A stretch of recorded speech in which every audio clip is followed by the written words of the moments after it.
Okay, thank you. Good morning and welcome to the 16th meeting of the Health, Social Care and Sport Committee in 2025. I've received apologies from Brian Whittle for this meeting and we're joined in his place by Annie Wells, MSP. I start today's meeting by welcoming to the committee Patrick Harvey, who's replacing Gillian Mackay. On behalf of the committee, I'd like to send Gillian our very best wishes as she begins her maternity leave. Our first item of business will be to ask Patrick to declare any interests relevant to the committee's remit. Thanks very much, Convener. Good morning. I don't think I've got any relevant interests to declare. My register of interest shows that I'm a member of some organisations on a voluntary basis which might choose to give evidence to the committee, but I'll mention that if it happens. Thank you very much, Mr Harvey. As this is Annie Wells' first substitution at the committee, I'll also ask her to declare any interests relevant to the committee's remit.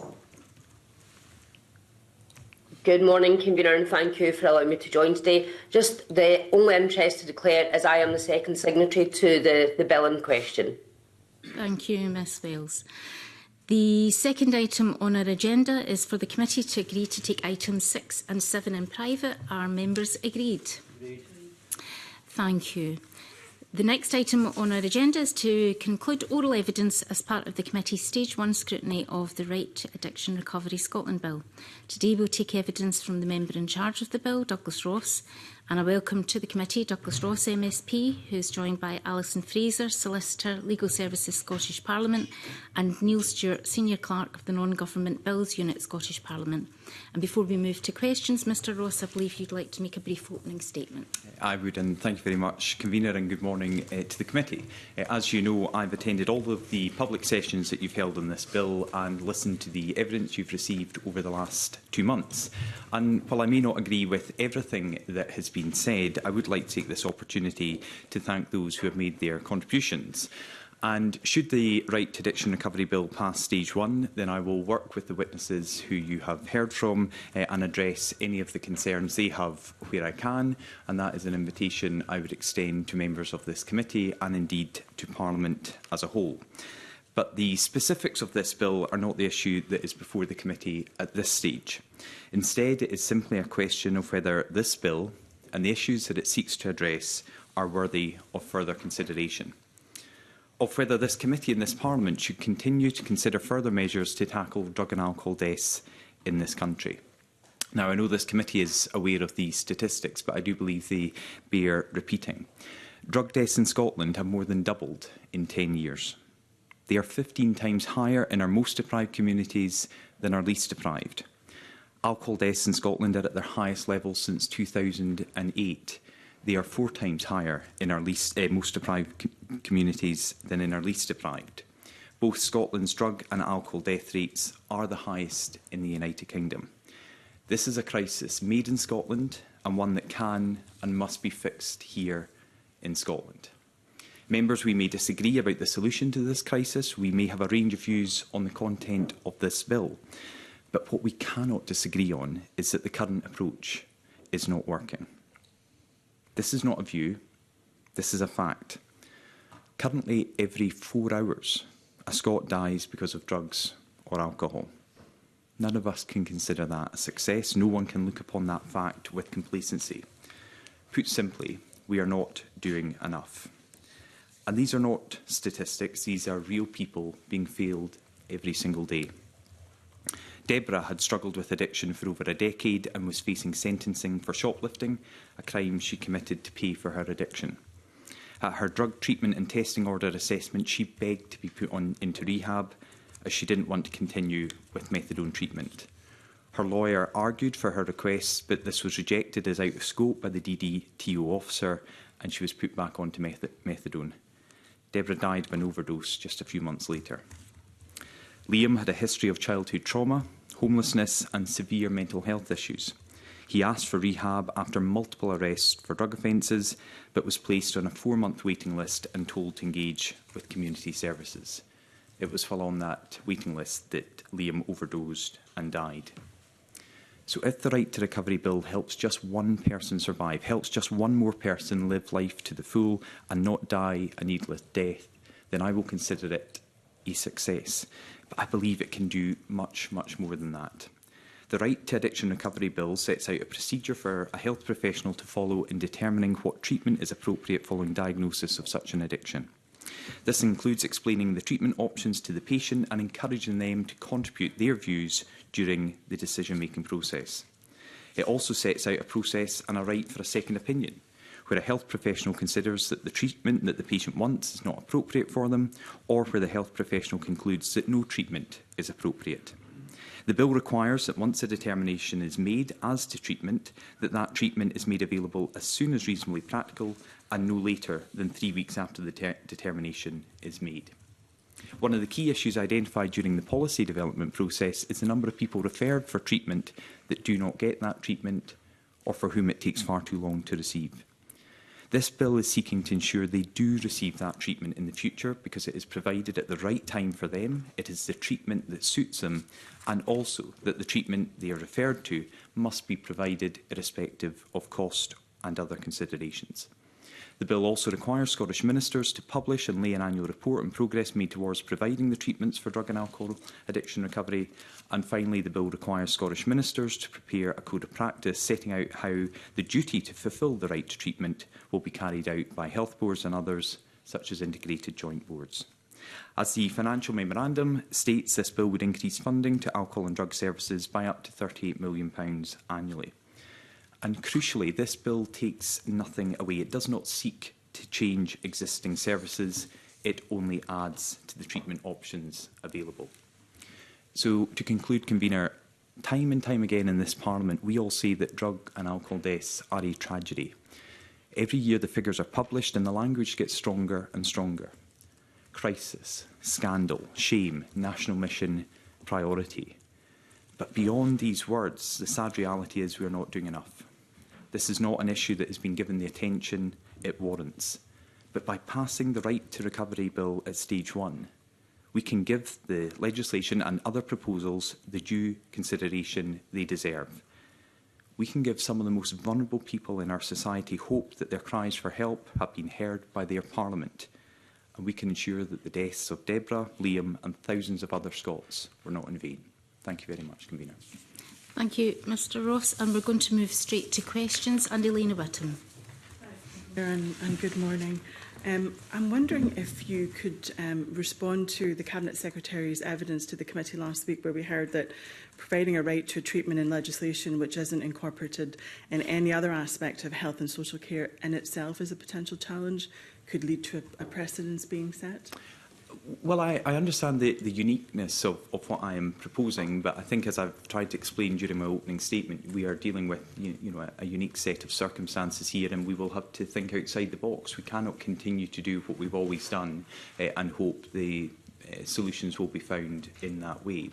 I think what the Cabinet Secretary was alluding to in response to Dr Gulhani as well, that because we have never in legislation specified a particular treatment, this is new because of that. Of course, we don't specify a particular treatment. In section 1.5 of the bill, there are a range of treatment options available, including any other treatment option that the medical professional may deem appropriate, and indeed no treatment at all. And again, as I said in my opening statement, it is for the individual where they are not recommended for any treatment to then seek a second opinion for that, and a second medical opinion will look at the circumstances of that individual. So yes, I understand that we are bringing forward something different, something new, but as other witnesses have said, we need to bring forward something different and something new, because the current approach is still seeing far too many people lose their life on an annual basis due to drug and alcohol misuse. Do you feel as if perhaps this would give other individuals facing other conditions the understanding that they perhaps would have the right to seek a legal standing in their pursuit of treatment? Could that deprioritise some spending in other places? Or do you think, indeed, that your bill actually seeks to level that playing field? Well, it absolutely seeks to level the playing field because, again, as you've heard in evidence, too many people are being recommended for a number of the treatment options provided in the bill that are not receiving it. That's why we've come forward with this legislation to enshrine that in law, because at the moment, people who are seeking that help are not receiving it.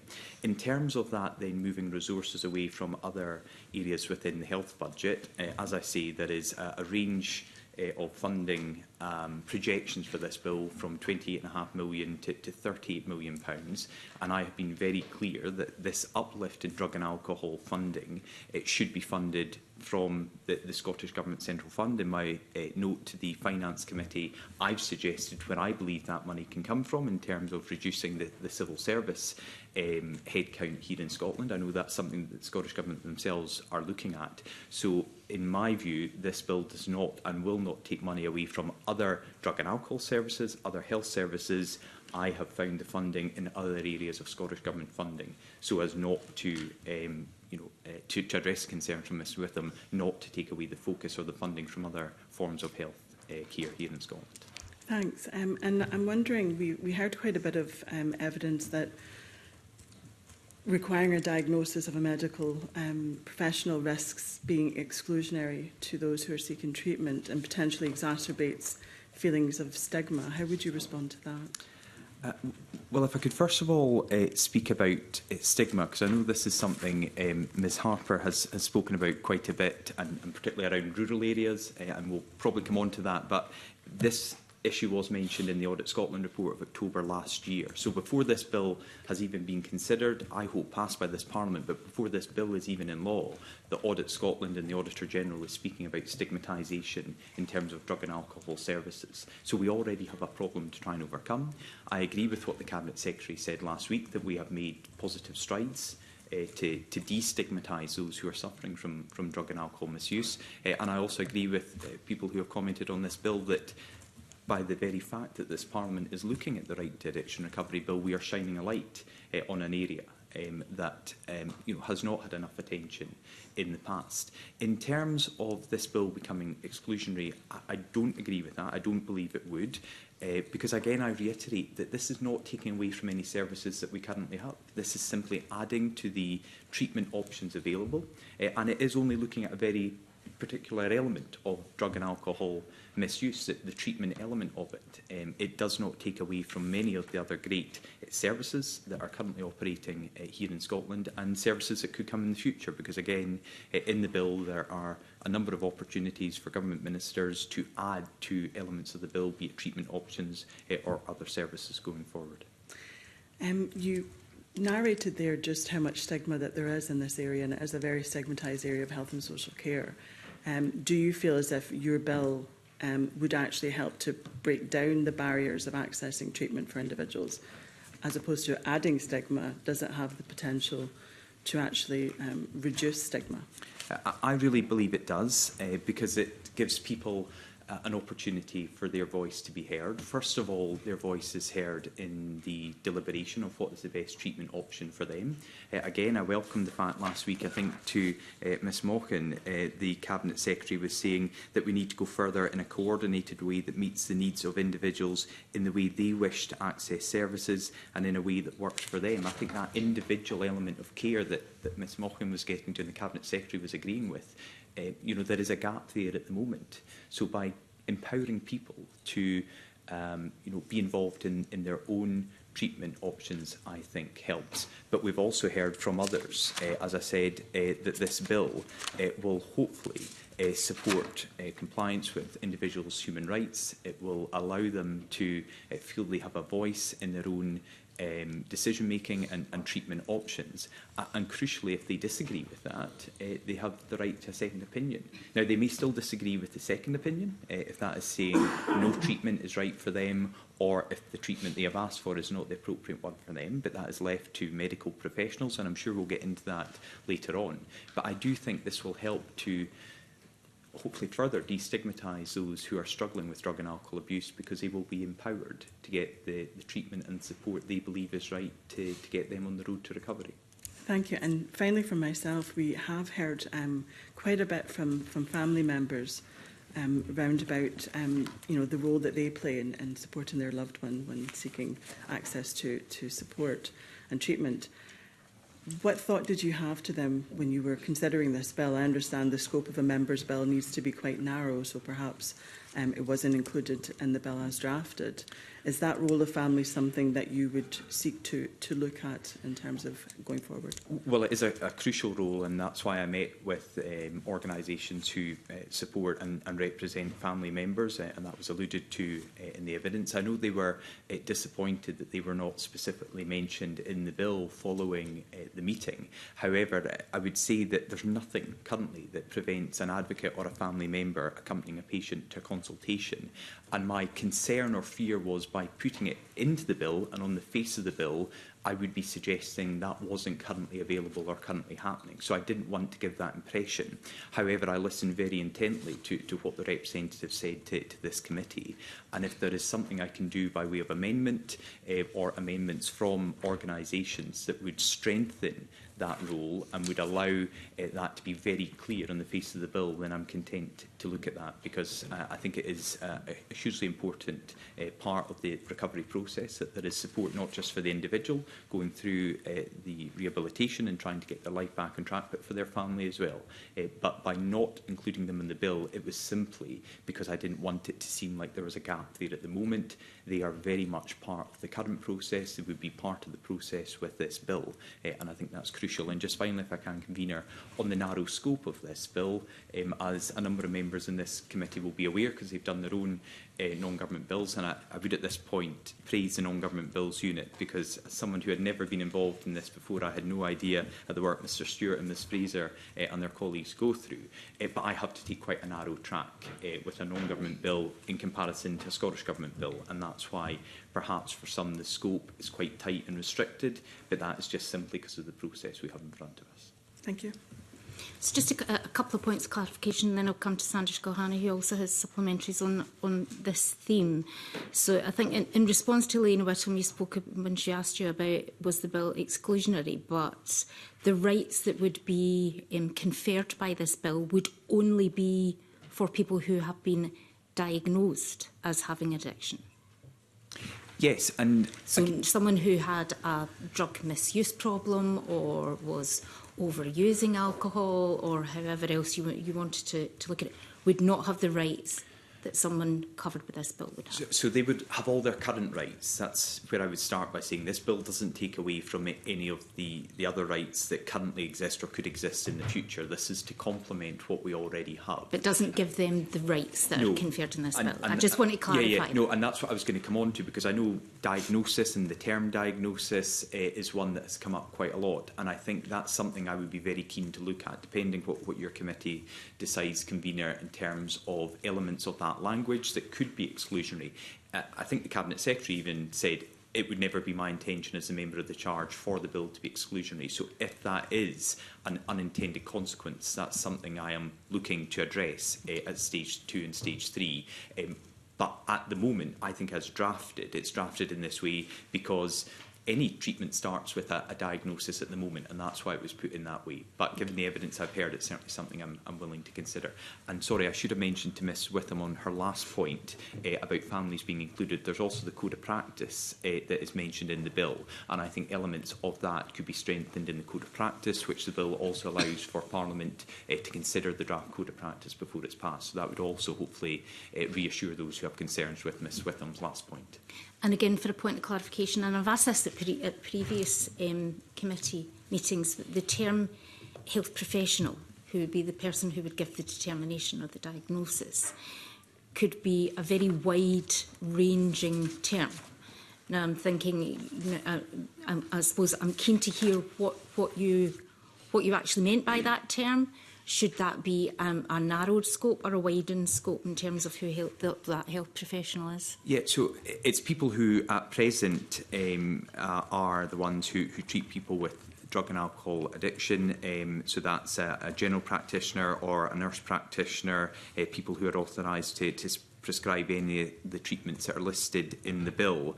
And I also picked up from the evidence from Dr Peter Rice and Dr Chris Williams, about any concerns that the definition might result in independent, I think this was your question, Convener, independently contracted GPs and pharmacists making treatment determinations. They said, Dr Rice, that he was relaxed and Dr Williams was comfortable with the position because there was sound governance arrangements currently in place. So are you relaxed with the position that it could be an independent GP or an independent prescribing practitioner that made that determination? Well, I'm relaxed that the former chair of the Royal College of Psychiatrists and Chris Williams from the Royal College of GPs are relaxed and comfortable that there's current existing sound government arrangements in place for that. Okay. And that's why we've come up with the term relevant health professional in the way we have. Okay. David Torrance. Thank you, Convener. Good morning to witnesses. Around the implementation of the bill, what consideration has a member given to how a bill would operate in practice, and has a member explored what duties and functions the Scottish Government would need to place on other bodies? Yes, this is obviously an area, and Mr Torrance, I know you've got personal interest in this with your own involvement with the Fife Alcohol Partnership, and you've made that very clear.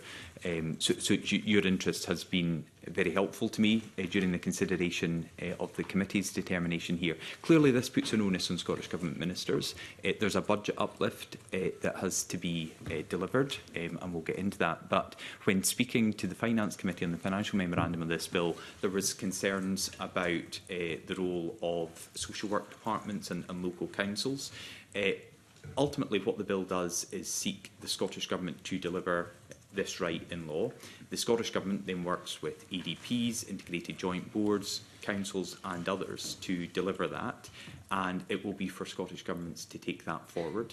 I think it's right that they are given the flexibility to take this bill and implement it in the way they believe will deliver the outcomes the bill is seeking to do. But there is also an important reporting mechanism for ministers to be held to account in this Parliament.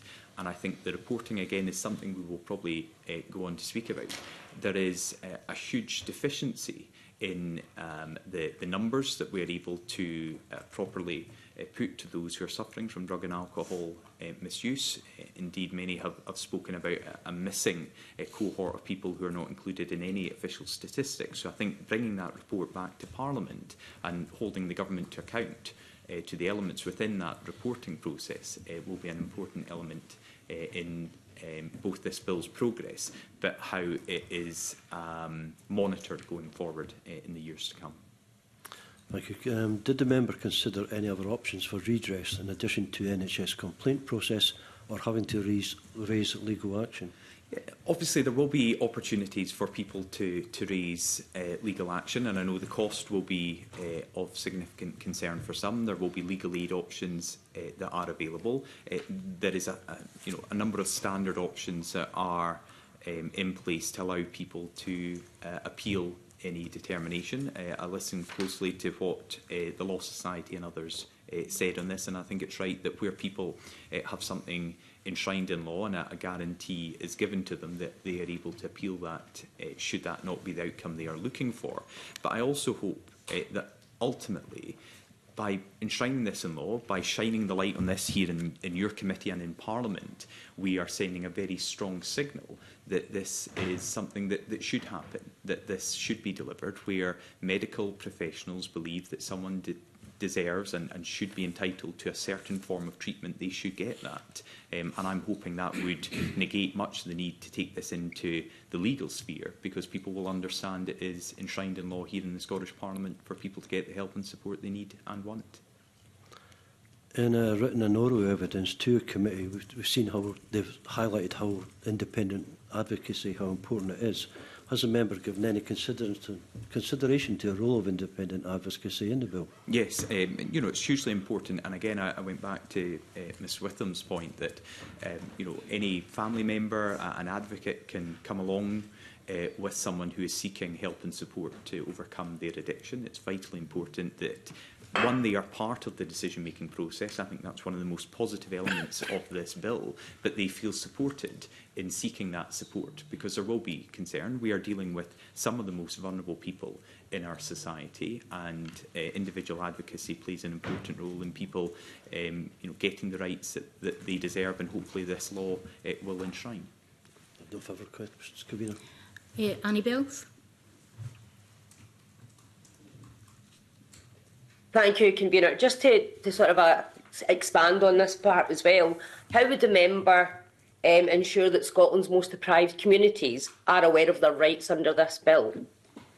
Well, I think it's hugely important, and as I said, Ms Wells, in my opening statement, drug and alcohol deaths are sadly far more prevalent in our most deprived communities than our least deprived communities. There is particular mention in the financial memorandum of a process that we will go through and funding allocated to make people aware of what will be their rights should this bill pass through Parliament. I think that will be important. But I've certainly picked up from those who I've worked with, because this bill has been drafted by frontline experts. I'm the person taking this through Parliament because it has to be an MSP, but I have to pay special credit to Anne-Marie Ward from Favour UK and Stephen Wishart, who have basically drafted this bill and have been the driving force behind the change they are hoping this bill will elicit. And because we've had that discussion with frontline experts, they are aware of what is happening in Parliament, and they are aware of the possibilities should this bill progress and become law. So there is already that awareness out there in the communities and with frontline experts who are dealing with people with drug and alcohol addiction issues. But above that, there is also financial element in the financial memorandum that would allow us to make it very clear to people, particularly in the most deprived communities, that this new law will help and support them.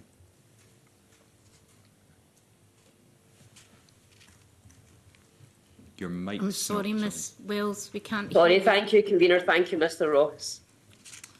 Okay, thank you. Emma Harper. Thank you, Convener. Good morning, Mr Ross. Thanks for being here today. I will pick up on the rural issue, but my first question is about some of the evidence that we took was that the bill doesn't incorporate appropriately the principles of trauma-informed practice, and we know what can lead to somebody ending up having harmful use of alcohol or drugs. Can you address the issue of that? Yeah, again, I suppose it goes back to the narrow focus of a member's bill. I can only look at one element of the drug and alcohol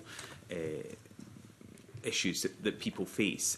But this bill does not step on the toes of any other issues. It does not supersede anything else that has gone before it or will go after it. It is specifically looking at the treatment element of this. So anything with trauma-informed diagnosis or support will continue. It will not in any way be affected by what is in the bill, what is in front of us, but it is an extremely important element of the overall package to help people overcome their addiction issues. And one of the other things that it came out of it is about the primary focus on a medical model of treatment rather than the broader psychosocial factors. So it's similar to the trauma-informed practice. So I guess some of the concerns were about focusing on a medical model only rather than the wider psychosocial aspects. Yeah. So again, I would say that the wider psychosocial aspects are not in any way impinged if this legislation goes through. There are a number of treatment options specified in the bill, because again we are looking at this narrow focus, this element of the drug and alcohol addiction journey that people go on. As Anne-Marie Ward said in her evidence, if it's a criticism that the bill is too narrow in scope, maybe it just means that the bill is doing one small thing in the best possible way, and I think that's quite a good way to look at it. So I understand these concerns, but I hope I can reassure you, Ms Harper, and the committee that it will not in any way diminish the other aspects of drug and alcohol rehabilitation and those seeking help and support. It will simply add to that going forward. And last week, I'm sure you heard about the evidence where in Section 2 it says the procedure for determining treatment.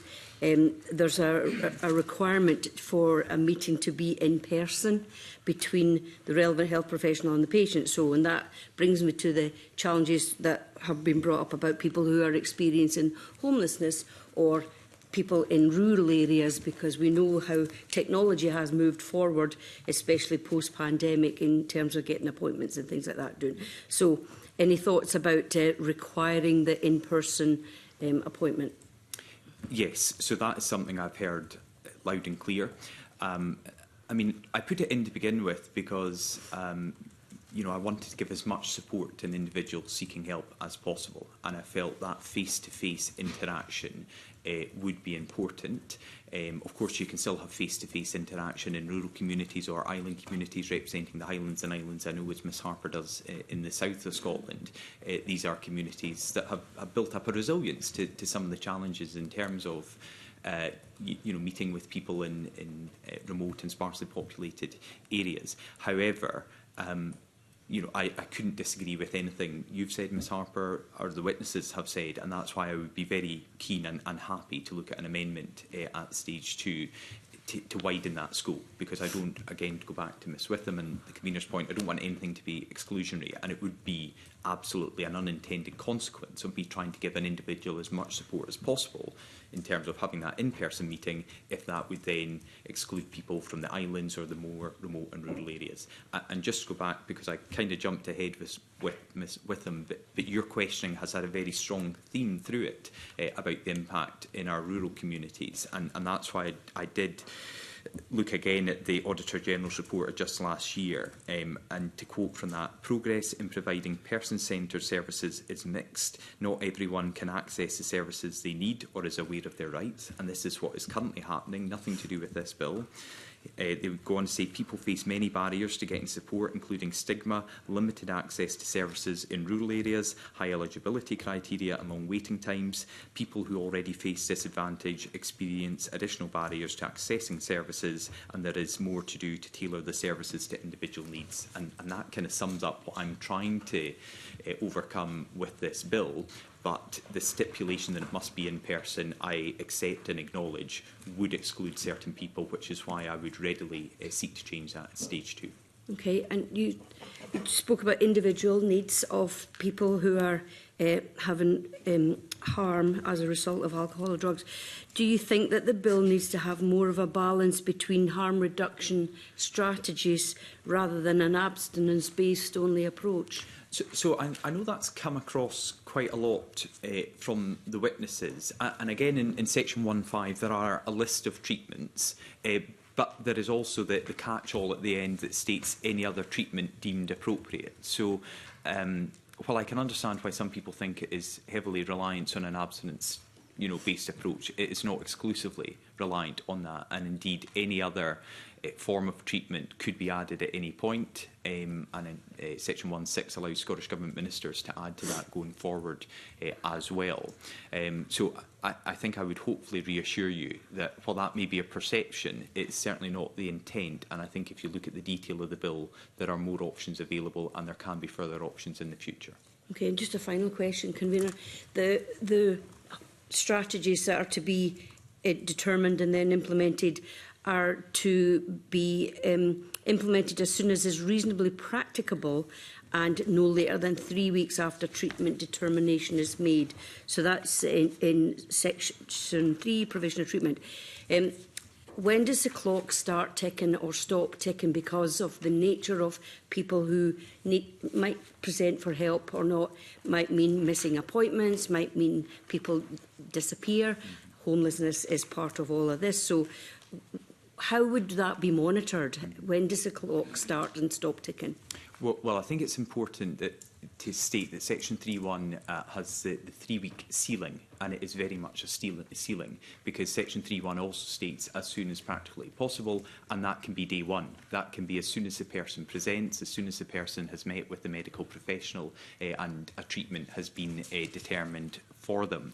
Now, this has been rehearsed in some of the evidence you've had and has been submitted to your committee, but the reason the 3-week period was chosen is that that's the national standard, that 90% of people wait no longer than that 3-week period for specialist treatment. So it's to try and tie in with what we already have. However, I understand for some people there is far more urgency than that.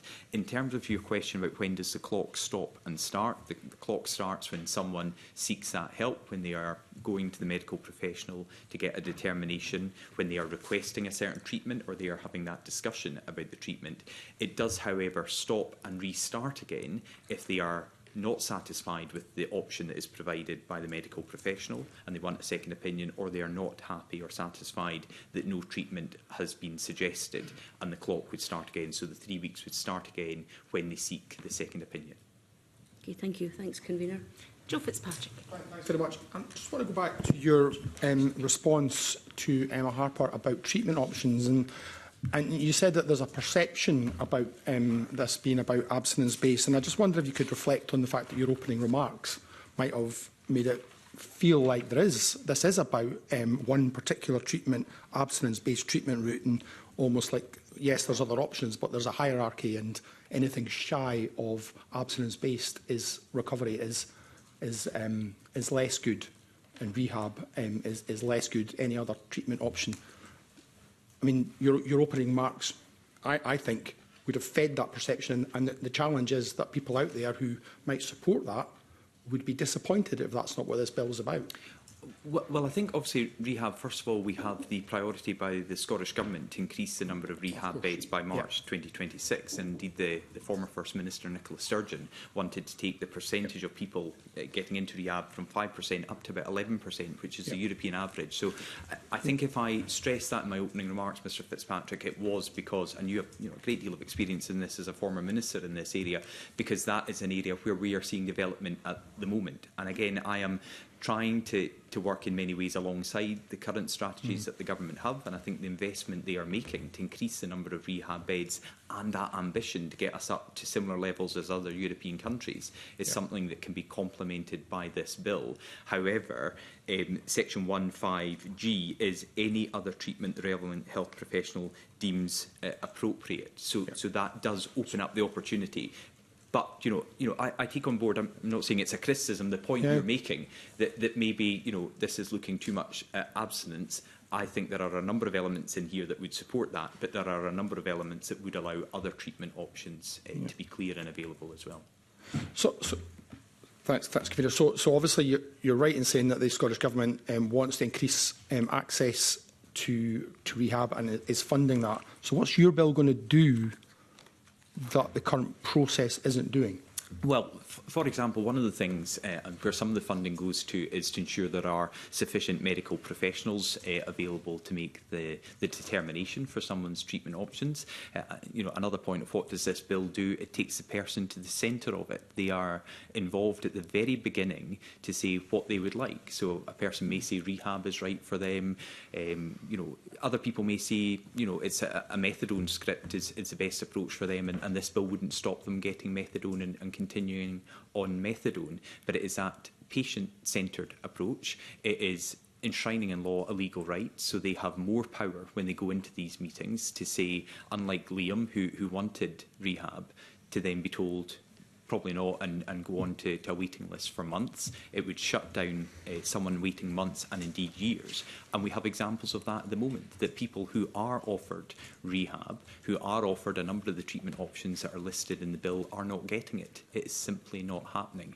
And I do believe you've had evidence from a number of people that there are too many out there here in Scotland right now that are seeking help that aren't getting it, and it is to give them that legal right in law to get it, and also to go back to the point I think I made to Mr Torrance, to then have the government scrutinise on that. And if the government have to answer to it, as you had to as a minister, and Ms Witham had to as a minister, and indeed in a different subject Mr Harvey had to, and Ms Hockey before, when you have to answer to that in Parliament, you're held to account, and you hopefully then work with your partners, be they ADPs, integrated joint boards, social work departments and local authorities.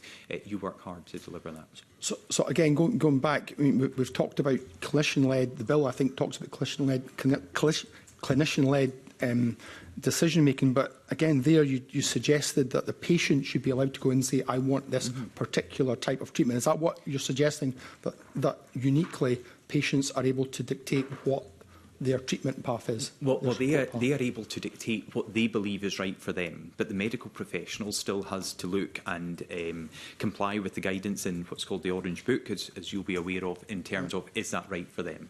So I could be struggling with addiction and think X is the right approach for me, and I would make a very forceful case for that. But if that doesn't meet the criteria of the Orange Book and the medical professional doesn't agree with that, they can say no, that is not right for you, for the individual, and then that individual has the right to a second second opinion. That second opinion, as with the original determination, is then given in writing, so the person has something that they can scrutinise, because again, we have spoken already this morning about the vulnerability of many of the people involved here, and I think having that in front of them that they can look to challenge or otherwise accept is important. But also, to go back to your point, Mr Fitzpatrick, about what does this bill do, it also provides an uplift from between 28.5 million and 38 million. That's a 17.5 to 24% uplift in the drug and alcohol budget. The National Mission is hugely important. It's 160 million. It's to the end of this Parliament. I want to see that extended going forward. And I think we do need more resources going into the National Mission, because this is still a national crisis that we've got to get to grips to. Thanks, Convener. Obviously, normally budget decisions are made in the budget, and obviously there was an increase in that, which Mr Ross didn't support this year. Patrick Carr. Thank you, Convener. Good morning. I just wanted to follow up the same theme, really, that Emma Harper started and Joe Fitzpatrick continued about the list of treatments which you make clear is non-exhaustive list, not a prescriptive list, and it can be changed. But the concern that I'm interested in exploring is not just about specific issues which might have been considered for a list like that and haven't been, like harm reduction. You know, there are those who would make a case for heroin-assisted treatment, for example, not as a default, but it's been shown to be effective in certain circumstances, and successive UK governments have allowed that. It's more a question of whether any list, even a non-prescriptive, non-exhaustive list, is the right way to go. You said earlier today that the bill increases the range of treatments available. You may be strongly of the view that it will increase the pressure on government and public sector bodies to invest in capacity, but it doesn't actually increase the range of treatments that are available. And you also said that it empowers individuals to access the treatment they believe is right for them. And that doesn't seem either to sit well with the points you've just made a moment ago about clinical judgment in each case. But if it did achieve what you've described as empowering individuals to access the treatment that they believe is right for them, then it seems not to sit well with that. Surely the point here is that any bill like this that is composed of a list is going to place emphasis on those things that are included in the list, is going to risk de-emphasising others, and effectively that is making a political judgment in place of what should be a clinical judgment. Isn't any list-based approach mistaking a political judgment for what should be a clinical one? I think it's a very well-made point, because I had this, I wouldn't say dilemma, but I had the option to say nothing at all in section 5 and just have in the last point, any relevant treatment, any treatment a relevant health professional deems appropriate. And the worry was then it wasn't specific enough, and it would make scrutiny at this committee difficult. It would make scrutiny at the Finance Committee difficult, because you have such an open approach taken. How do you then budget for that? How do you then hold the government to account for it? Reporting is something I think is extremely important that would be delivered from this bill. And if you have a very open-ended section 5, that then becomes far more challenging. Therefore, we looked at a list of options, and these are the ones that I included. I would say, I'd be very willing to look at amendments to add in some of the points you are suggesting. If a strong case can be made for a number of other treatments to perhaps provide more balance, if that is the concern, then that is something that we can add to the list in section 5. In terms of, does that make it less clinical and more political? I don't believe so. I think there are reasons for having this list of treatments and the treatments included, and there will be reasons made if people want to submit amendments to increase that list. But ultimately, there is the catch-all of all other treatments a relevant health professional deems appropriate, and therefore that is taking away the political element of it. However, I would go back to my point to Mr Fitzpatrick. There is already a political drive to increase the amount of rehab beds here in Scotland, something I think we all support. I just want, when we get that increase in rehab beds, and with the additional funding in this bill that would help deliver that, people have the right to get them. Because at the moment, people are being recommended for rehab and are being told it will take weeks, months, and in some shocking and unacceptable cases years for them to get into the rehab facilities they need. Yeah. I mean, I don't disagree with the points you're making about capacity and investment in capacity. And investment in public services is a political decision. But do you understand that the concern is that what you've just suggested is that we as MSPs get into a stage 2 and stage 3 process of deciding ourselves what is the case for and against particular treatments and debate amendments to include them in a list. And my worry is that that is not our judgment to make and will inevitably have an impact on the types of services that do receive investment and almost automatically the types that don't receive increased investment. Well, I think it does have to have an influence in terms of the types of services that receive investment, because we know not enough money has in the past gone into rehab facilities. That's why some of them have closed. That's why the government in the National Mission increased the amount of money going towards them. In terms of your concern about if we debate and we include some and don't include some, is that taking away from the clinical decision? No, it's not. I trust the doctors and one sat next to you to make the clinical decision they think is right for the patient they have in front of them. They have to adhere to the Orange Book guidelines. They will still have to adhere to that, you know, regardless of what is in this bill and any future amendments. And also, they can choose no treatment at all. Despite what is listed in Section 1, Part 5, all of these options, they can say none of them are appropriate or suitable for an individual, and therefore no treatment is provided. And the doctor and the medical expert or the nurse practitioner has that opportunity to say no treatment is suitable for you. So it doesn't then, in fact, empower individuals to access the treatment they believe is right for them, to use your words earlier. I think it does empower them to be involved in that conversation. It empowers them to go, if you were the medical professional that I was seeking help from, I could go and say, this legislation has suggested these options. I think option 1 is the right one for me. And then we have that discussion with maybe a family member or an independent advocate there. And the medical professional makes their determination based on their meeting with the patient, the person seeking support, and all of their relevant medical training, and included in the financial memorandum is further training for medical professionals to deal with this. So I think it does empower them in that aspect. It empowers them to know that if the medical professional says you do meet the criteria for this type of treatment, you will be entitled to that within 3 weeks. Because at the moment, you could tell me I am entitled to something and I can sit in a waiting list for months. And I think that's where the empowerment comes from. Okay. Thank you, Convener. Thank you, Mr Harvey. I'm keen to hear the member's response to some of the things that he would have heard when he attended a committee in the gallery.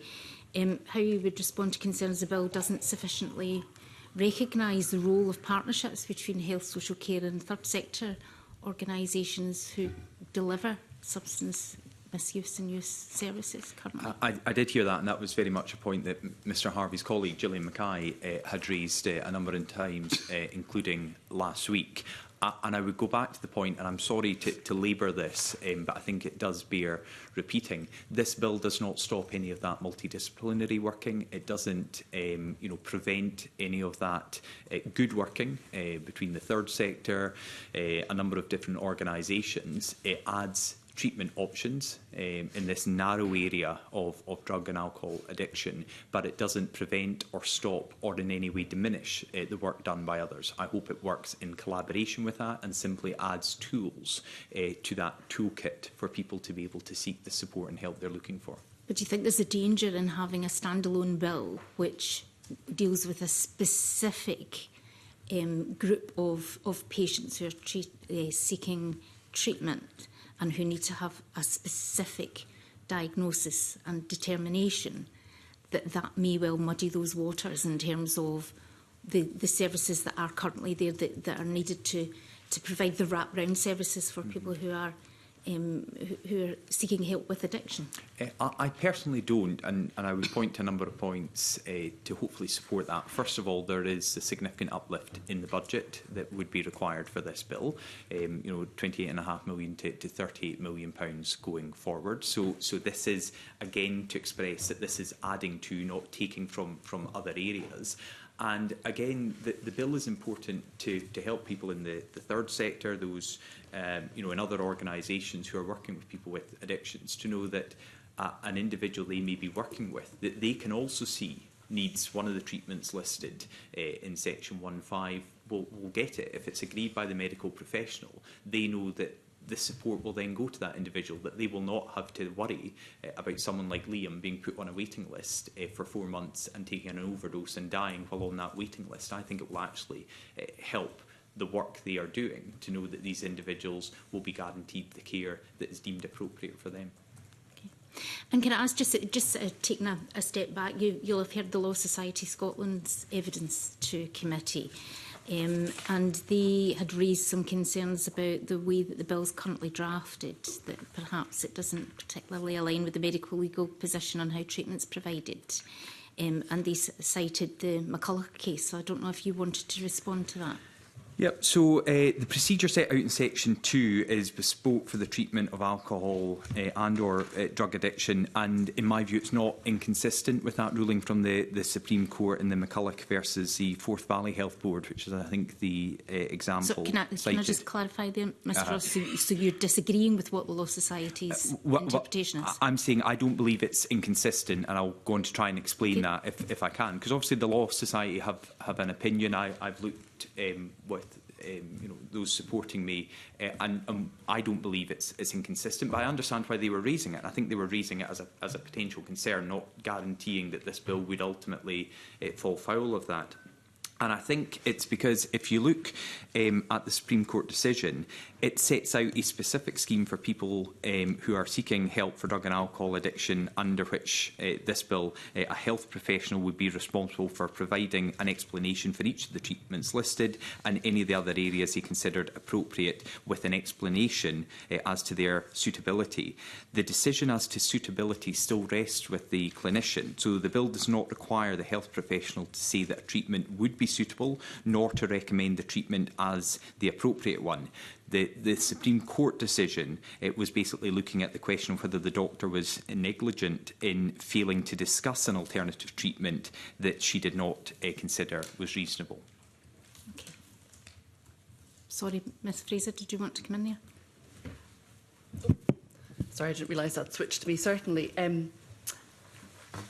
As the member has just said, I think it's maybe just worth going through what the bill provides and what the Supreme Court decided in McCulloch.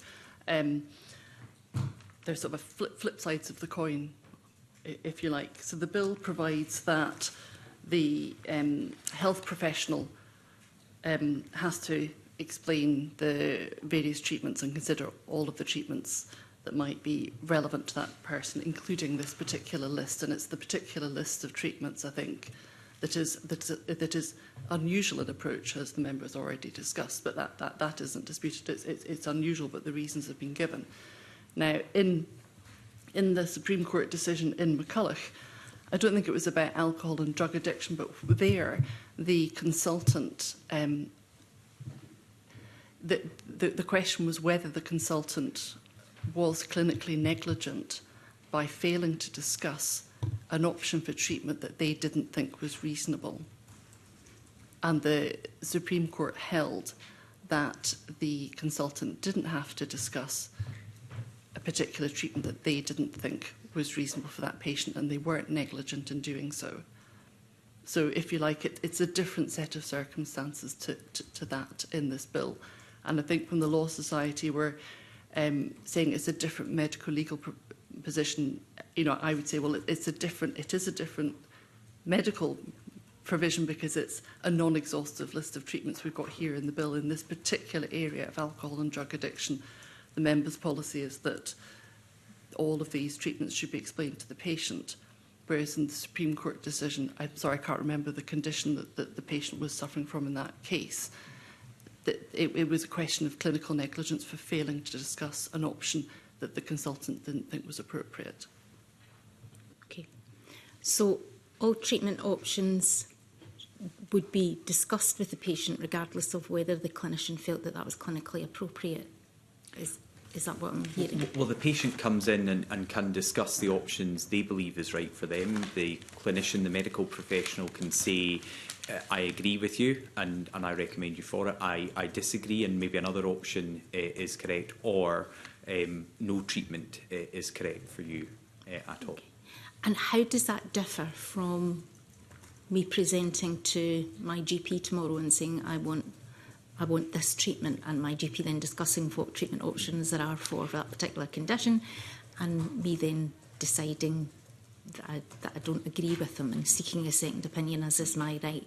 Well, of course, a second opinion is your right at the moment. The difference, one of the biggest difference would be the timeline. So that should happen as soon as practically possible, and with that ceiling of 3 weeks. So to go back to Ms Harper's point about the clocks starting and stopping, again, it's to try and get that as quickly as possible. And it's also enshrining that right into law, which goes back to the points I've made about having the government accountable for that. And when they have to meet those standards and be accountable for them, there's more of a drive to get that investment into the various different options we've discussed this morning as well. So enshrine, and sorry if I'm labouring the point, No. I just want to make sure that I'm absolutely grasping this. It's about enshrining the timescales for that in law. Well, that legal right to addiction recovery enshrines in law that it should happen as soon as practically possible and within a maximum of 3 weeks. Okay, thank you for that clarification. And before I forget, I've put on record my register of interest. I hold a bank nurse contract with Great Glasgow and Clyde NHS. Emma Harper. Okay, thanks, Convener. I'm a former liver transplant nurse, and one of the treatment options is liver transplant. And so would that be part of requiring, if I needed to seek a treatment option, would that be part of the list of I want a liver transplant? That wouldn't be my understanding, because that is a consequence of drug and particularly alcohol addiction, and this is just looking at dealing with the addiction elements, because I know there was questions earlier on in some of your sessions about addiction to things like nicotine, and I think Mr Whittle was even jokingly referring to chocolate and such like this. The bill is very specific about drug and alcohol addiction and dealing with the addiction. In my view, liver failure is a consequence of that and would be dealt with in the normal way through a transplant request. Okay, can I ask a wee quick sup about then the referring to a second relevant health professional? Is there a hierarchy of health professionals then? If the first health professional was a specialist in alcohol and drug harm reduction who was a medical doctor, and then the second health professional was a advanced nurse practitioner, and maybe an opinion was different, is there a hierarchy in health professionals? No, there's no hierarchy at all. It's not stipulated in the bill. That is left for the government. It could be in the code of practice, but I wouldn't anticipate anything like that being stipulated in any way. All the medical professionals, as outlined in the bill and in my discussions earlier with the convener, are deemed medical professionals as per the terms of the bill and the accompanying notes, and therefore, one does not take precedent, or their judgment or view is not deemed to be more superior than any other. Okay, thanks. Sanjay Gohani. Thank you. A declaration of interest as a practising NHS GP, and sadly I've had to treat people with drug and alcohol addiction, and I think that we can all agree that Scott dying every 4 hours of drugs or alcohol is simply not good enough. I'd like to ask about data. So could I ask, what is the lack of data that we have, and how this bill will help us? Well, there's a huge lack of data, and that has hampered some of the deliberations I've had over this bill. It's certainly caused challenges when I went to the Finance Committee, because understandably, they want very precise examples of everything and costs going forward. In his letter to you and the Finance Committee, it was a joint letter to both the committees considering this, the Cabinet Secretary was quite open about how difficult it was to gather data on this issue, how difficult it was to then assess the effectiveness or otherwise of some of the options that we currently have available, and therefore I think the reporting element of this bill will provide much greater clarity going forward. There will again be an onus on organisations to report this in, because annually a report would need to be laid before Parliament. A government minister would therefore have to present that report and be held accountable to that, and it would allow politicians across the political spectrum to question the government on that and how they are dealing with the proposals and the procedures set out in this bill, and also the wider issues around drug and alcohol addiction and rehabilitation going forward. And do you think when we get this data and it's being presented by ministers, that might help us tackle the numbers?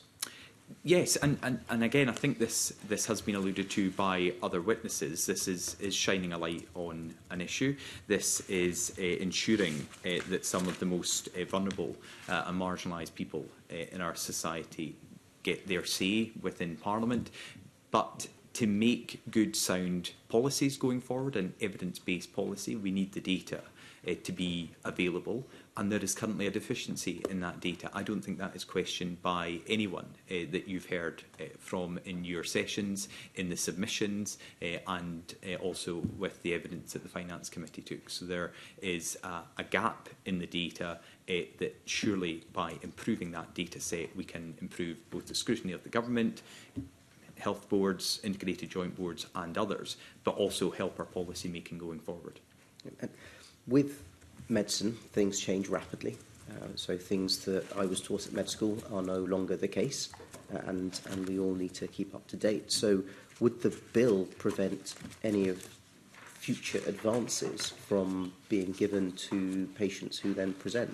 No, it wouldn't. It's a good point, because obviously we often worry about things in legislation then being timed out and things moving on rapidly. There is provision within the bill for Scottish Government ministers to add to the list of treatments, to a number of different sections of the bill as they wish. And of course the code of practice, which would be discussed, debated and agreed in Parliament, can also be refreshed going forward as well. But I think it is important that there are those opportunities, particularly within the bill, for the government to add to what is in there at the moment, because the situation in 2025 is not going to be the same in a couple of years, or when we come to the end of the next session of Parliament. Things will have moved on, both medically and hopefully in the communities where drug and alcohol deaths, if this bill is introduced, I would hope to see reducing, but sadly not eliminated. So there will be further challenges this Parliament and the next government will seek to grapple in that way.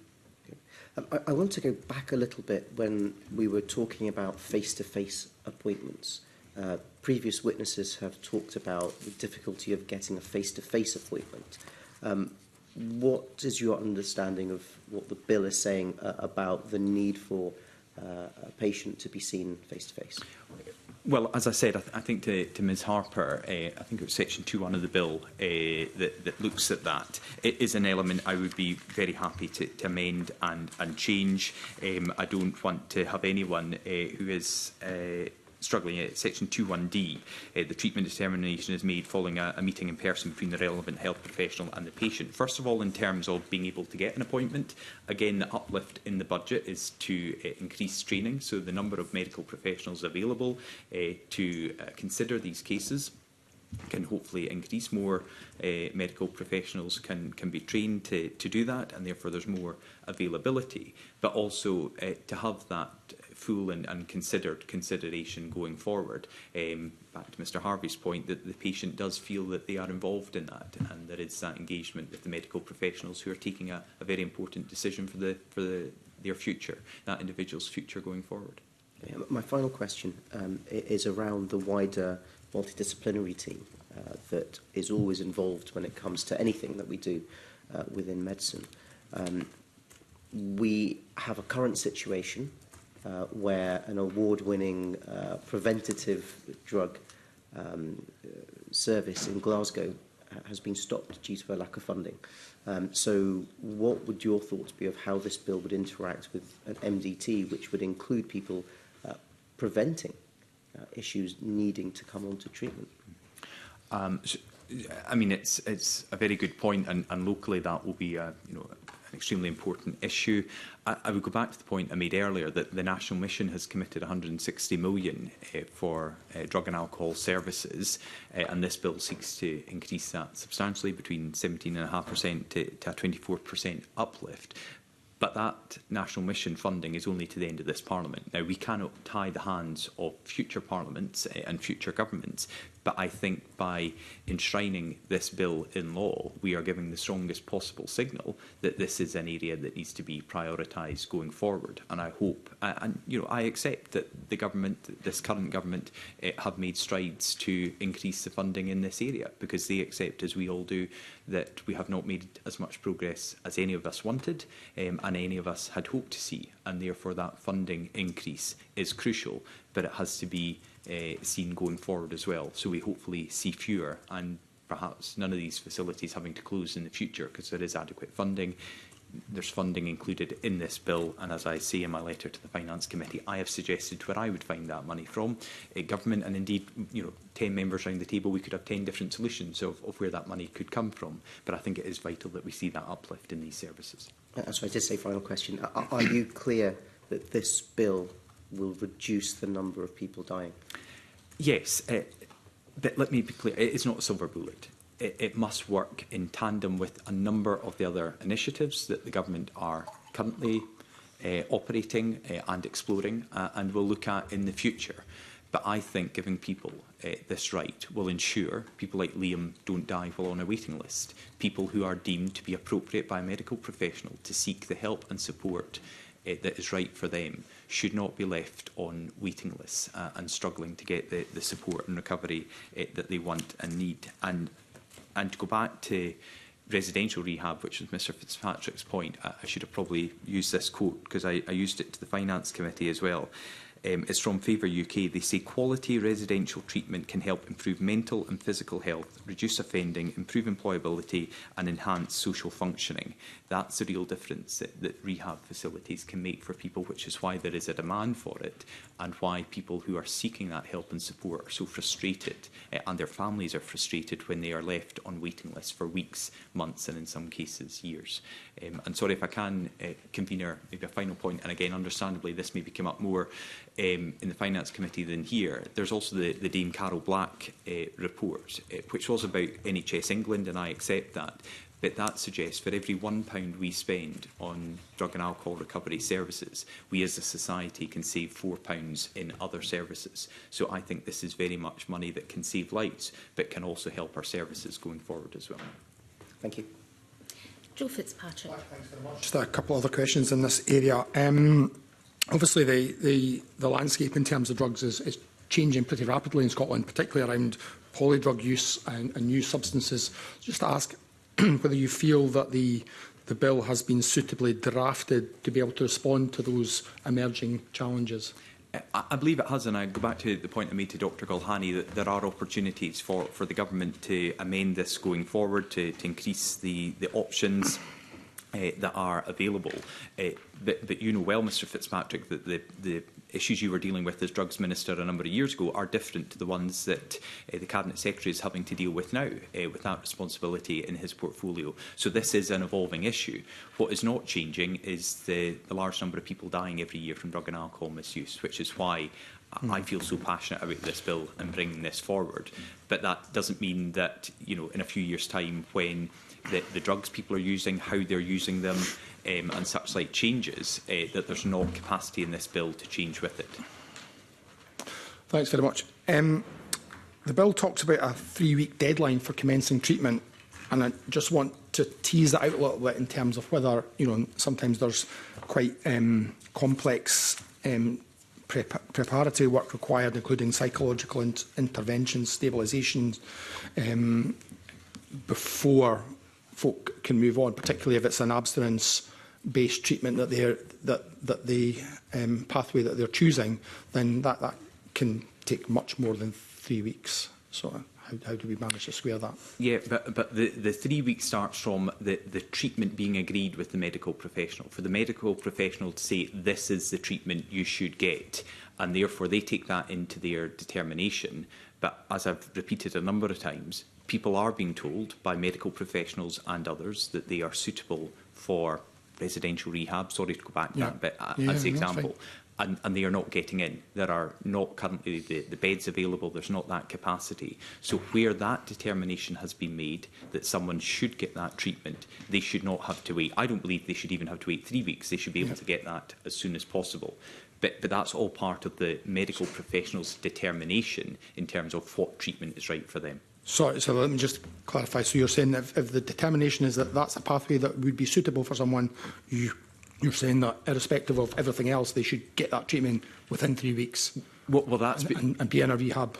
well, if that's what the medical professional will know what works have to be done by the patient, by others, by third sector and others to get someone ready for that.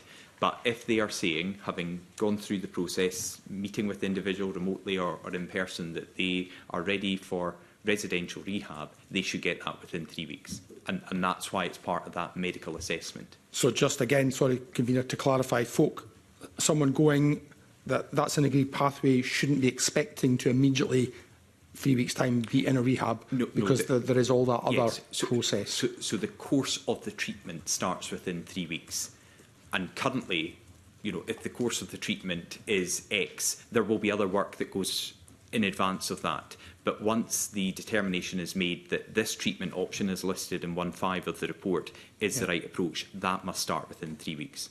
Okay, I think that's helpful because I think some people would have assumed that they have a right to that and they have a right to be in treatment within 3 weeks because they're ready for it in their mind. So that's helpful for that clarification. Thanks. But also the clarification is that 3 weeks is the ceiling, and for some people they will be ready and available to get the treatment that is right for them on the same day, and that should still be available as well. Okay, thanks. Emma Harper. Thanks, Convener. I know the challenges of helping support people to reduce harm from alcohol, drugs. It's really complicated, and we speak about polydrug use, and then there's issues around benzodiazepines being delivered to your door with taxi companies and buying stuff off the internet. You don't even know the dosage of what are known as blue benzos are called and things like that. And I'm thinking about the work of the MAT standards that have already been implemented and are in process. There's reversal agents for heroin like naloxone being rolled out. There's also work being researched right now, a reversal agent for benzodiazepine called Romazicon, and there's a lot of work being done right now. So is the bill future-proofed enough in the way it's drafted to look at how the evolution of the way people are taking drugs and then these new nitazines that are showing up now, is the bill future-proofed enough to be able to address this changes in the way that people take the substances? I believe it is because we've provided that provision within the bill for ministers to be able to increase some of the provisions within it, and in section 9(1), drug includes any intoxicant other than alcohol. Alcohol is obviously clear, but drug includes any intoxicant. So if a new drug comes on the market that is deemed to be an intoxicant, it is covered under section 9(1) of the bill. But you also mentioned MAT standards, which I think is important, and we heard a lot from the Cabinet Secretary about that last week and other witnesses. Again, this bill does not seek to replace MAT standards in any way. It seems to work alongside MAT standards. But it's also important, this committee will be aware, but for others to understand that MAT standards are not underpinned in any way statutory in law. This bill is, and that's the difference, that it provides that legal framework that is, MAT standards are the ambition that people are seeking to deliver, but it is not underpinned in any way statutory underpinning. And this bill doesn't affect a single mum with 2 kids that can't go to rehab, to residential rehab, for instance, and now she's worried that her children are going to be removed from her. How does this bill support somebody in that circumstances? Well, again, it may be that residential rehab is not right for her. It may be that is the best approach, and there are efforts that can be made with partners to look after her children while she's away, and when she comes out of residential rehab, you know, the family can get back together again. But it may be that other treatment options listed in the bill are right for her, and some of the other treatment options that are not listed but are available under that catch-all scenario can support her going forward. And also, you know, the current support that is there for a mum with 2 kids will be maintained and will continue to deliver. One of the other examples I was going to use in my opening remarks was about a young woman who was pregnant and was addicted to drugs and tried to get off it during her pregnancy. She was worried that her child would be taken away from her if she couldn't, so she wanted to get into rehab before she had her baby. She wasn't admitted to rehab. Because of complications, she delivered prematurely. The baby was born with addiction issues and was removed from her regardless. And that individual has now totally disengaged from all of the services.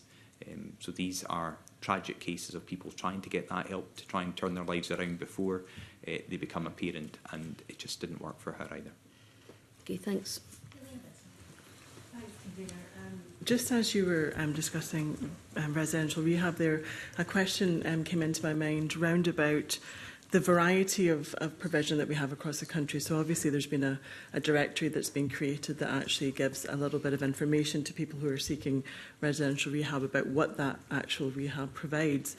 And I'm wondering if, in terms of people's decision making, have you thought about whether that actually would pertain to their decision for X rehab is where they want to go, because obviously there's a very, you know, there's faith-based ones, there's ones that require abstinence before you attend, there's ones where you can go when you're still using and they actually stabilise you in the facility. So rehab's not the same across the board, so I'm wondering if you've given any thought to that. I did give that quite a lot of thought, and again, it's trying not to be overly prescriptive, because I don't want to say too much on the face of the bill. There are elements of that could be included in the Code of Practice. What I think is important is that people who are entitled, in the view of the medical professional, to residential rehab, that they get that in some form.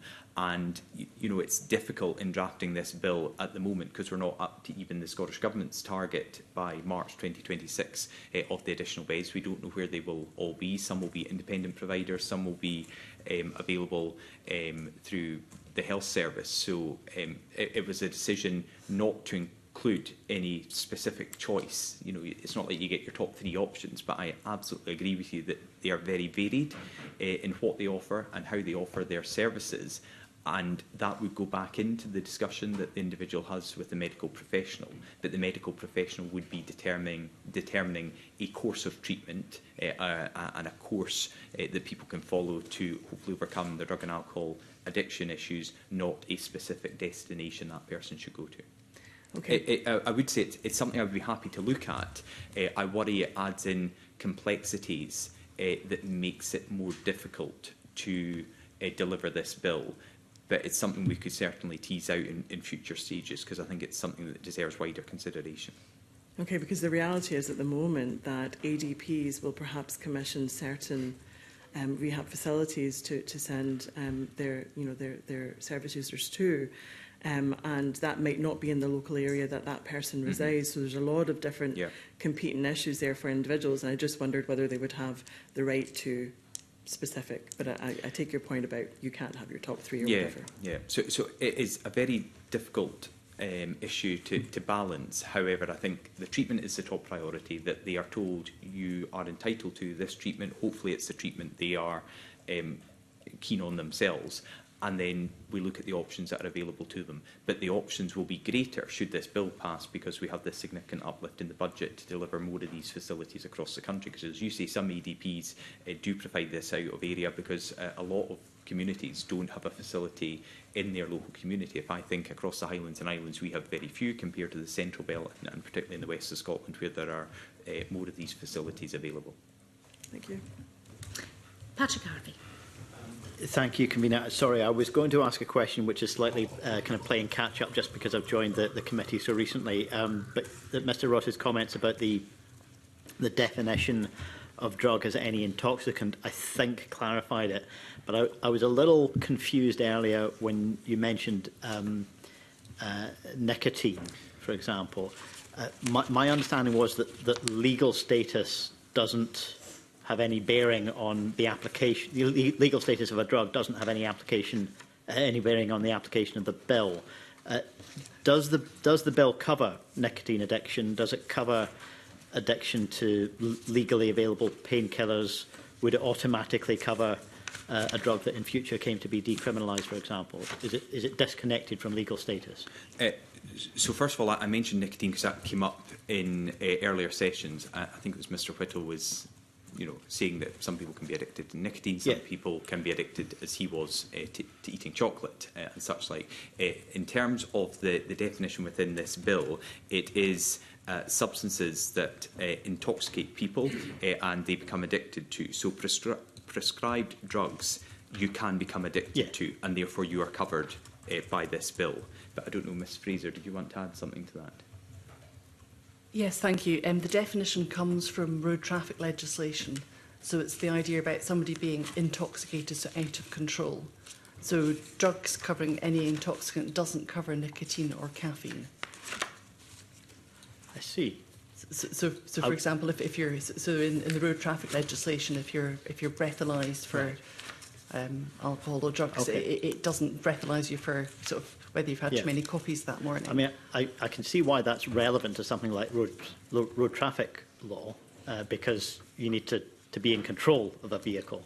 But I wonder if Mr Ross could explain why it's relevant to addiction recovery, why intoxication is relevant to addiction recovery, whereas an addiction to another drug, a legal drug or an illegal drug which doesn't intoxicate, wouldn't be treated in the same way. Well, the reason we chose that is, as Ms Fraser said, it comes from the Road Traffic Act of 1988, Section 11 of that, but neither nicotine or caffeine would cause a person to lose control. Yeah, but why is that relevant to the question of treatment for recovery from addiction?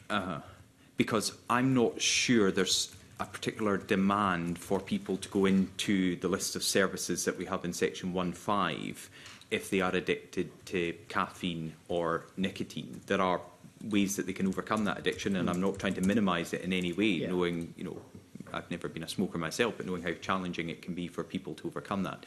But they don't lose control, and therefore the control element was where we based the determination of addiction and the substances people can be addicted to. And also, sorry, I was just going to say, I mean, the statistics that we all are concerned about are the drug and alcohol addictions that lead to people dying.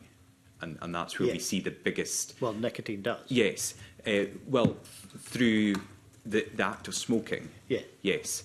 And there are other measures. I'm sure the Minister for Public Health, I think, is in the opposite committee room at the moment. There are other measures the government are looking at to tackle addiction to nicotine, and indeed new substances that just a few years ago we thought would help people overcome that. But in terms of the bill, we are focusing on drug and alcohol and the definitions based in the 1988 Road Traffic Act. Okay. I thank you for the clarity. I'm still a little unclear about the rationale for saying that it's intoxication as such that determines the right to access treatment under the terms, or the right to access the consideration of treatment under the terms of the bill. A drug may come along which is highly lethal, highly addictive, doesn't cause that kind of intoxication. New substances are coming onto the market all the time, and I wonder why. Well, I don't want to overstay the issue. It may have been considered already at a previous session, but it does seem to me a little unclear why intoxication is clearly relevant for a safety issue like road traffic offences, why it's relevant in terms of accessing recovery services for addiction. I think it goes back to what people are seeking these recovery services for and are not receiving them. And certainly the largest proportion that I hear about are people who have addiction issues with drugs and alcohol.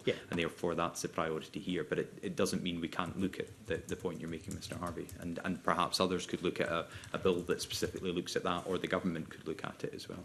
So it would require further primary legislation. Okay, thank you. Sanders Gohani. Thank you. It seems to me there seems to be a little bit of an inconsistency between lots of people who say that the current system isn't working, but also that we shouldn't be doing things to interfere with the current system. I was just wondering if you would agree with that logical inconsistency. I do, and as I said in my opening statement, you know, I listened intently to all the evidence you have received so far, and I would say I was also encouraged that of the evidence you have received as a committee, the written submissions, a majority were in favour. I know we've heard a lot of people raising questions, and those are questions not about the general principles of the bill, but some of the specifics of the bill that I hope can be addressed through amendments if we get to that stage. But both your committee, in your call for evidence, had a majority of people in favour of this bill, and my own consultation on the bill had a 78% response in favour of the Right to Addiction Recovery Bill. But in terms of the inconsistencies, we heard a lot of positives. The Cabinet Secretary said that the intention of the bill was one the government supports. Many others were saying the same. However, we did have Dr Sue Gela Singer, who said that she didn't believe that what the bill stipulates was required because it is already being done. And she then said in response to Brian Whittle, who'd suggested that the provisions of the bill are not already happening across Scotland, she said actually she did not accept that. But then in the same evidence session, she said the system is not working. So I did find that evidence session having both elements of believing that the current system works, but also accepting on the record that the current system is not working. And that's why I hope in your determination you can look at the raw figures, which would tell us all that we're not doing enough. There are some elements of current policy that is working very well and is suiting the needs of some people, but we are not dealing with the biggest issues because we still have record numbers of people dying from drug and alcohol misuse. So I would agree with you that there are some people who have said this bill is not required because things are working when it's very clear they are not.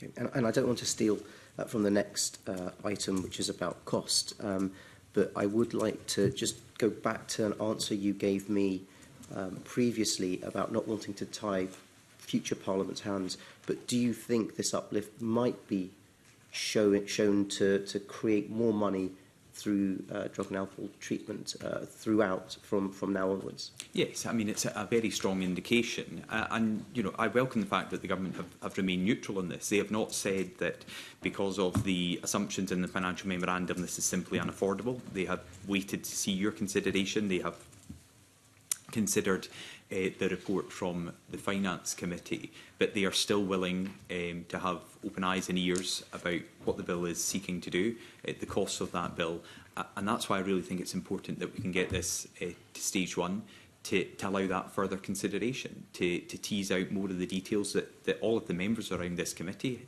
have raised, some supportive, some challenging, some things that will have to fundamentally change. But if we were to shut off the debate now, I think that would send a very worrying and alarming signal to people who are seeking to use these services today and in the future, and indeed to wider society, that we think we have reached the peak of our ambitions to tackle drug and alcohol misuse in Scotland. Thank you. Paul Morgan. Thank you, Convener. Thank you. I think you've possibly touched on some of the things I was going to speak about, just around the workforce and the importance of, the support to the workforce. We have heard some concerns about workforce constraints in terms of the implementation of the bill, and I wondered whether you had any thoughts on that, and whether you thought there was anything that needed to happen in addition to make sure that the realisation of the bill could happen with that workforce. I mean, there's no doubt there are considerable challenges within the workforce in the NHS. With a couple of the members of that sat round this table, you will hear that on a regular basis. But there is specific funding in the financial memorandum for additional training, for additional medical professionals to look into what will be an added workload. I am in no doubt about that. That's why it's included in the considerations of the financial memorandum. Again, it does put the onus on the Scottish Government then to deliver this through their partners. I know COSLA raised concerns about finance, but also the COSLA representative said he was absolutely supportive of the intentions of this bill. So I think, hopefully, if we can take this to the next stage, and if it is ultimately passed by this Parliament, there is then that indication to the various bodies and the workforce that this is something that we have to focus on here in Scotland, and it will hopefully start to drive down these appalling figures of drug and alcohol deaths in the country. Thank you. Can I just ask, in terms of some of the specific training that might be required, do you think that is available at the moment, or is there additional things need to be put in place to make that happen for healthcare professionals? Well, there is obviously some training available because people are currently doing these assessments. There would have to be further training to increase the cohort of people able to do these assessments, because there will be that increased demand. We know currently that a number of people seek help and support through the various treatment options that they don't get it. So they are already being assessed as being appropriate for the treatments listed in the bill, but aren't getting it. So that's one element, the capital costs and such like going forward. But there are others that will hopefully be encouraged by this bill. And I'm sorry, I can't remember who mentioned it earlier. It might be Ms Harper, it was Ms Wells, about people in our most deprived communities becoming aware of what's in this bill and their legal right. If we can improve that awareness, I will see it as a success if there is more demand on our hard-pressed health professionals, because more people feel comfortable coming forward to have this discussion about their own recovery journey and the journey they want to take to overcome their addiction issues. But hopefully that is backed up in the financial memorandum by adequate support going forward. Okay. Thank you, Convener. Thank you. Joe Fitzpatrick. Covering costs and resources, but I think actually you've covered most of it as we've gone through. But one area I was wanting to ask about was, obviously we've talked about the Law Society in relation to McCulloch. In addition to that, the Law Society highlighted a risk of significant litigation being a potential from the bill. I just wonder to give you the opportunity to comment on that. Yep. So if people have a right to action in the courts and qualify for any assistance, then it's only right and proper that justice should be allowed to take its course. So clearly enshrining this in law allows people to take that to the next level. I know in either submissions, or I think it was maybe oral evidence, people were concerned about the cost of judicial review, and I accept that. You know, if you were to go to the lengths of a judicial review, that is extremely complex and burdensome financially. But there are other areas and avenues such as legal aid support that would be available, and as I say, if people have the right and they qualify for that assistance, then they should be able to use it. So the specific concern that the Law Society had would be that if and they suggested it was an unintended consequence would be that if someone didn't get the treatment, then something happened, then surviving relatives could, or partners could, sue, and the bill doesn't. Your financial memorandum doesn't have that cost within it of that litigation. So it's obviously they suggest it could be a significant cost. Of course, that's a potential consequence at the moment for someone who's on a waiting list, who has been told you are the right fit, your circumstances mean that residential rehab is the right approach for you, but they are on a waiting list of months and years and don't get into residential rehab and potentially overdose, as the example I gave, or die through other further complications. Their family at the moment would be entitled and able to take a civil case and civil action against a health board or other authority. So you haven't included any costs for that? It's just I mean, I suppose I would hope that by putting this in law and raising this issue in this way, we don't get to the case where people are denied the treatment as they currently are. I think this bill, actually, a consequence of this bill would be to reduce the risk of that, because people would be getting the treatment within a far more constrained period of time than they currently are. And that's goes back to the capital increase that is mentioned in the letter to the Finance Committee, because the government are already doing a lot of work, and the uplift in the budget. But it is a risk that we currently have, and I think I would hope that risk is reduced if there is more availability going forward. Can you remind me again what the uplift in the budget is? Yep, it's between, from a low end 17.5% and to a high end 24%, so from 28.5 to 38 million. So rather than having this bill why don't you bring an amendment to the budget bill to say that there should be that additional spend in the budget bill? Because I think why didn't you do it last year? Yeah, I think the additional spend on its own is important, but actually enshrining in law this legal right, to go back to I think the very first point made by Ms Witham, is we are dealing with a unique situation here.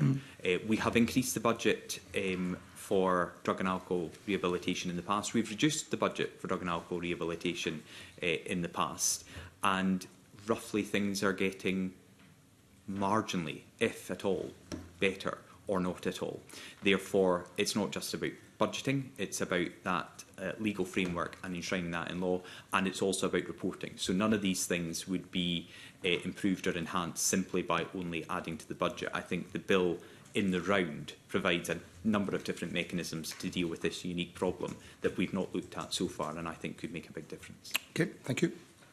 Can I just ask, following on from that then, about, I think you'd said, you've mentioned several times that there has to be an uplift in the budget within this bill, but that you can't tie the hands of future government.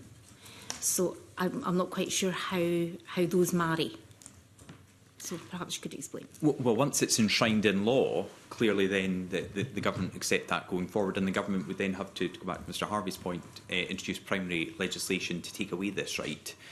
So I think it sends a very strong signal and an indication that this is an area we should be focusing on.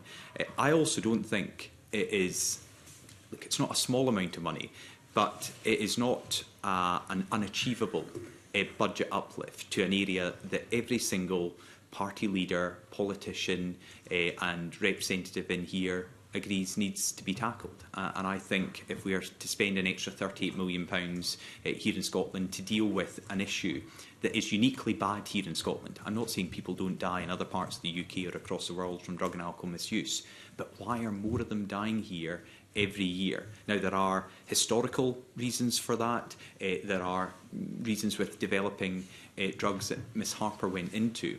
But this is our national shame. And if we can't deal with this in the way of this bill with increased budget, then I'm not sure we're ever going to truly tackle this issue and get those numbers down, prevent people losing their lives and families being left distraught with the loss of a loved one. Okay, so just to expand on that, because I'm putting aside all of that, and I think we've explored a lot of the issues around that, but looking purely at the finances here. So to put this uplift into Scottish Government's budget out with a budget bill wouldn't be tying the hands of government? Would be tying the hands of a government? Because that would be a legal commitment to have that increase in drug and alcohol budgets going forward, regardless of what party is in government and regardless of what budget they have. Well, what I'm saying is it doesn't tie the hands of a future government to then remove this from the statute, to pass legislation to then remove the Right to Addiction Recovery Scotland Bill from the statute. Okay. That's what I mean, sorry, and I probably didn't explain that well. But so this legislation, if it passed, would have to be repealed? Yes. For that budget line to come out of a budget before a budget paper was passed. Which is why it also enhances the provision for the national mission, which again we all support. That 160 million, that's only to the end of this Parliament. That would make a very strong signal that that funding should continue going forward as well. But, Thank you for that. Another government could repeal it, as you say. It was that clarification that I was. That's the word I was looking for about the last 10 minutes. So apologies, I didn't find it as quick as you did, Convener. That's all right. It's not easy. I know, it's certainly not. Elena Whittam. It's just to kind of pursue a little bit more in terms of you've stated clearly that you don't think that there's a hierarchy of which service somebody should be able to go for. So your bill is all encompassing for all of the different options available to individuals. And, you know, listening to you speak about, you know, up to a 24.5% budget uplift, which is significant in this area, and I would always argue that we'd need more money into it. But having previously signed off on allocations going towards the creation of new residential rehabilitation provision, I know that that costs tens of millions for just one facility. So I'm wondering if you could explain then how we would not see a reduction in monies going to the other areas where we need all the provision available for people. So I'm thinking about harm reduction, I'm thinking about that community rehabilitation model that we've got in community facilities, and that psychosocial support and substitute prescribing. So knowing how much residential rehab or indeed stabilisation services, which we don't have enough of, or crisis services, which we don't have enough of, cost. I'm wondering how we can square that in terms of all the options being available for individuals. Because that capital cost is already covered in the national mission by the government. So the Scottish Government's ambition to increase the number of residential rehab beds I have taken as being delivered. So therefore, the uplift in the drug and alcohol budget required for this bill does not need to account for that, because it is already in process and happening up to March 2026. So I agree that the costs are significant, but the government has already committed to that. So the bill is looking at spending over and above that, which is why I think in one of the submissions to the Finance Committee said that I had understated the capital cost. It wasn't that I'd understated it, it's that the capital cost is already delivered through the Scottish Government's ambition to uplift those beds and availability in residential rehab. So we didn't need to double count it in this financial memorandum, is what I mean. Thank you. Thanks. So an increase in the use of residential beds, or the availability of residential beds? The availability of residential beds, the capital cost is covered by the Scottish Government increasing their target of residential rehab beds by March 2026. The costs of running them and such like are then included in this.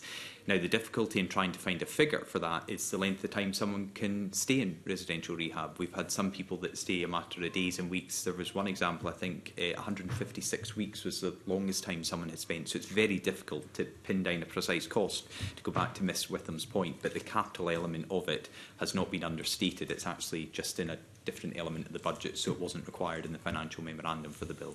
Okay, thank you. Can I thank you, Mr Ross, and your officials who have attended, and we will briefly suspend to change witnesses. Thank you.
Welcome back to the Health, Social Care and Sport Committee. The next item on our agenda is to take further oral evidence on a supplementary LCM on the Employment Rights Bill. At last week's meeting, we took evidence from a panel of stakeholders in relation to the supplementary LCM.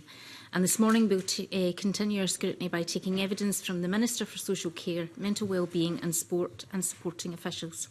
And I welcome to the committee Marie Todd, Minister for Social Care, Mental Wellbeing and Sport, Stephen Garland, Unit Head, Fair Work, Diverse Workplaces, Fair Work Division, Lucy McMichael, Head of Branch, Social Care Legal Services Unit, and Martin Reid, Unit Head, Adult Social Care Workforce and Fair Work, all from Scottish Government.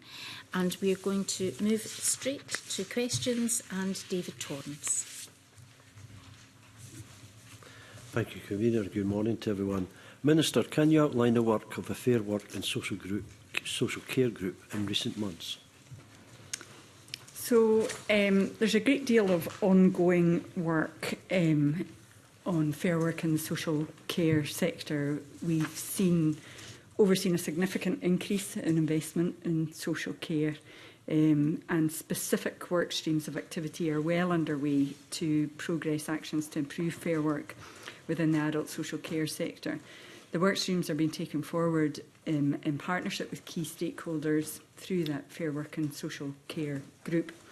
Workstream 1 has enabled a minimum rate of pay for workers delivering direct care and commissioned social care services of at least the real living wage, and for annual uplifts to be delivered quickly into worker salaries. Workstream 2 has developed a framework of proposed minimum terms and conditions reflecting fair work principles and initial priority areas to be progressed. And due to budget constraints, we're currently unable to implement these proposed minimum standards. Workstream 3 has developed an effective voice framework. First phase of that delivery programme has been rolled out through a volunteer cohort of organisations from across the sector in Scotland, and that will undergo a comprehensive evaluation before progressing to national deployment. And then through Workstream 4, progress has been made around voluntary sectoral bargaining with key stakeholders. That work is really complex. There's over 1,000 employers working in social care, but once developed and introduced, it will help to underpin improvements in pay and terms and conditions right across the social care workforce. Thank you for that, Minister. Minister, representation on the group, for example, are there staff representation, small care homes or care home providers representation in this group? Or can you just expand on what the group's made up of? I think we've got quite broad representation. I don't know if you want to talk a little bit more about this, Martin. We've got quite broad representation on that group. Yeah, so we have care providers represented through CCPS, and Scottish Care has been the principal provider representation. Trade union representation through Unite, Unison and GMB. Scottish Government obviously at the table. Regulators also at the table, and COSLA is essentially the core membership. We obviously can bring in additional expertise and have done over the course of the last 18 months or so, particularly the sports sectoral bargaining. The trade unions lobbied quite hard for some academic expertise to join the group. So again, we listened and actually acted very directly on a specific recommendation they made about a particular expert that they'd identified, and that has made a significant difference in terms of progressing our sectoral bargaining work. Yeah, so just to reiterate what Martin said there, so CCPS, to just expand a little bit more, they tend to represent not-for-profit providers, and Scottish Care tend to provide private providers of varying sizes. So both organisations will represent very large and very small organisations. The academic that the trade unions suggested we bring in, we were really, as I said, this area is very, very complex. It's very complex to set up a sectoral bargaining organisation when there are quite so many different employers. COSLA has an interest, Scottish Government has an interest, and there are a variety of trade unions, but actually the academic input has been crucial to unlocking the challenges we face, and we now feel like we're motoring, we're pretty close to reaching agreement, just dotting the I's and crossing the T's in that sectoral bargaining proposal. Minister, can you describe in detail the tripartite arrangements that have been agreed, but according to stakeholders are ready to be implemented? Well, they're not quite ready to be implemented. I don't know, again, Martin, if you want to say a little bit more detail about. There are still some that we are still trying to achieve consensus on those, but the evidence that you've taken is absolutely correct. We have made massive progress, and we are significantly ahead of where they are in the rest of the UK with this. So because we've been working for many years on this voluntary sectoral care, sectoral bargaining tool, we are well ahead of the other nations in the UK. But Martin, I'll let you say more about the detail. Yeah, probably don't need to add too much. I mean, as the Minister said, we are close to finalising our draft constitution. We need to work with our legal colleagues as well, just to make sure that that constitution is robust. But that's an ongoing conversation that we've been having along the way, just to make sure that we are the right side of the line in terms of a voluntary arrangement in Scotland. The engagement with stakeholders has been interesting. I think it tends to be that whenever there's a delay, I think people look towards Scottish Government and think, oh, it's Scottish Government's fault that there's been a delay. In actual fact, yeah, there's been times when both trade unions in particular and provider organisations have needed a significant amount of time to go back to their members to discuss where we're at. They're obviously there in a representative capacity. We're also conscious that, you know, through Scottish Care and CCPS, they do represent a significant number of organisations, but it's not the totality of the sector. So sometimes it's also necessary to talk to others as well. So there have been periods where there's been what probably looks like kind of a small hiatus in the kind of progress that we've been making, but that's mostly been back to either trade unions talking to their members about where we're at. There's a particular challenge, I think, for the trade unions around effective voice, because the trade unions see themselves as the voice of the workers. Effective voice is a bit wider than that. You know, we're looking towards management structures as well to make sure that, you know, those organisations that aren't unionised can also have a voice at that table. So we're just not limiting ourselves. So there's been quite a lot of in-depth conversation with the unions about how we strike the right balance. I think it's fair to say that we would encourage that union membership, you know, and Minister's been very active in terms of, you know, having those conversations with providers to say, look, unionisation is something that the Scottish Government would encourage, and it certainly makes it easier for us when we're engaging with the sector if we've got a unionised workforce. But it's probably sitting at the moment, union membership, you know, I think historically we've probably spoken about just below about 20%. I think it's a wee bit better than that now in terms of union membership across the sector, but it just gives you an idea of the level that it's at. It's not particularly high. So we're conscious that when we're talking to the unions, we do need to have an awareness of other mechanisms, and effective voice is that other mechanism that we're looking to use to ensure that we hear what workers are saying. And with providers, just to draw a distinction again between Scottish Care and CCPS, Scottish Care already have a negotiating mandate for their member organisations because they negotiate under the National Care Home Contract, whereas CCPS don't. So constitutionally, those two organisations are in a different place as well, and they also need to, CCPS in particular, needs to make sure it's got itself sorted out in terms of being able to come to the negotiating table through sectoral bargaining and be able to legitimately represent its members at that table. And that's an ongoing piece of work that CCPS are undertaking. Just add a little bit more detail. One of the things to be aware of about the unionisation across the sector, which we are keen to increase, we see that as a means of improving the terms, pay and conditions for the workforce. as well as being relatively low, so probably around 20% unionisation of the workforce, union membership is concentrated in local government employees. So we're, by only listening to unions, and we are keen to listen to and work with unions, let what I say not be misunderstood. We are very keen to work with them. But there's a large element of the workforce out there that isn't represented by the unions, and we need to make sure we capture that voice.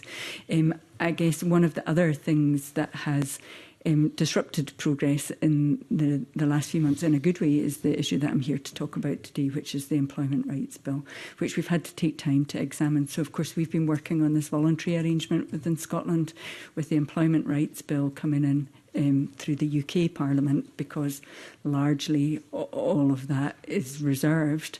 We've had to take time to take stock and have a look at that proposal, which we broadly welcome, and that's why I'm here at committee today. Thank you. Further questions? Emma Harper. Thanks, Convener. Good morning to you, Minister, and everyone else here. Just to put on the record, we've heard last week from CCPS and Scottish Care that there is they use the language collective bargaining and selective bargaining. Is that right? Sectoral bargaining, right? So can you just clarify for us then, you know, both involve negotiations between workers and employees, but they differ. So can you just put that on the record for us, the difference between collective bargaining and sectoral bargaining? So I don't know if you want to have a go at that, Martin. Yeah, happy to do that. My very first conversation with the unions was on exactly that topic, and the language used does vary around the table, and one of the first things is to define your sector. Yeah. So the sectoral bargaining, I suppose, in simple terms, I would say, is, you know, kind of what it says on the tin. You're kind of looking at the entirety of the sector, and in this particular case, you were developing sectoral bargaining for commissioned services. So note for those services that are delivered by local authorities through that route. But commission services is specifically what we're talking about, but for the entirety of commission services across Scotland. So that's what we're talking about when we talk about sectoral bargaining. Collective bargaining is a much more localised arrangement. So you could have collective bargaining between a management team and a single organisation. You know, a single care home, for example, that was maybe totally independent. And they could have a negotiation which would take account of sectoral bargaining and whatever sectoral bargaining might say we should deliver, so a rate of pay and certain terms and conditions. But your local collective bargaining could, in theory, go beyond that. And there's nothing that we're doing around sectoral bargaining that prevents those localised arrangements being used. So you could locally introduce better pay terms and conditions if you wish. The two things don't prevent one another from operating in the same space.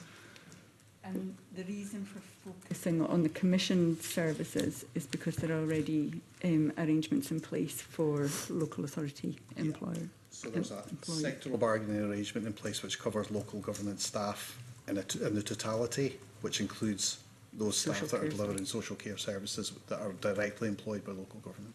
Okay, thanks. Sanj Gohani. Thank you. Just a question of interest as a practising NHS GP. Sorry, Martin, can I just go back to what you just said? So, is it possible that the collective bargaining could be worse than the sectorial agreements?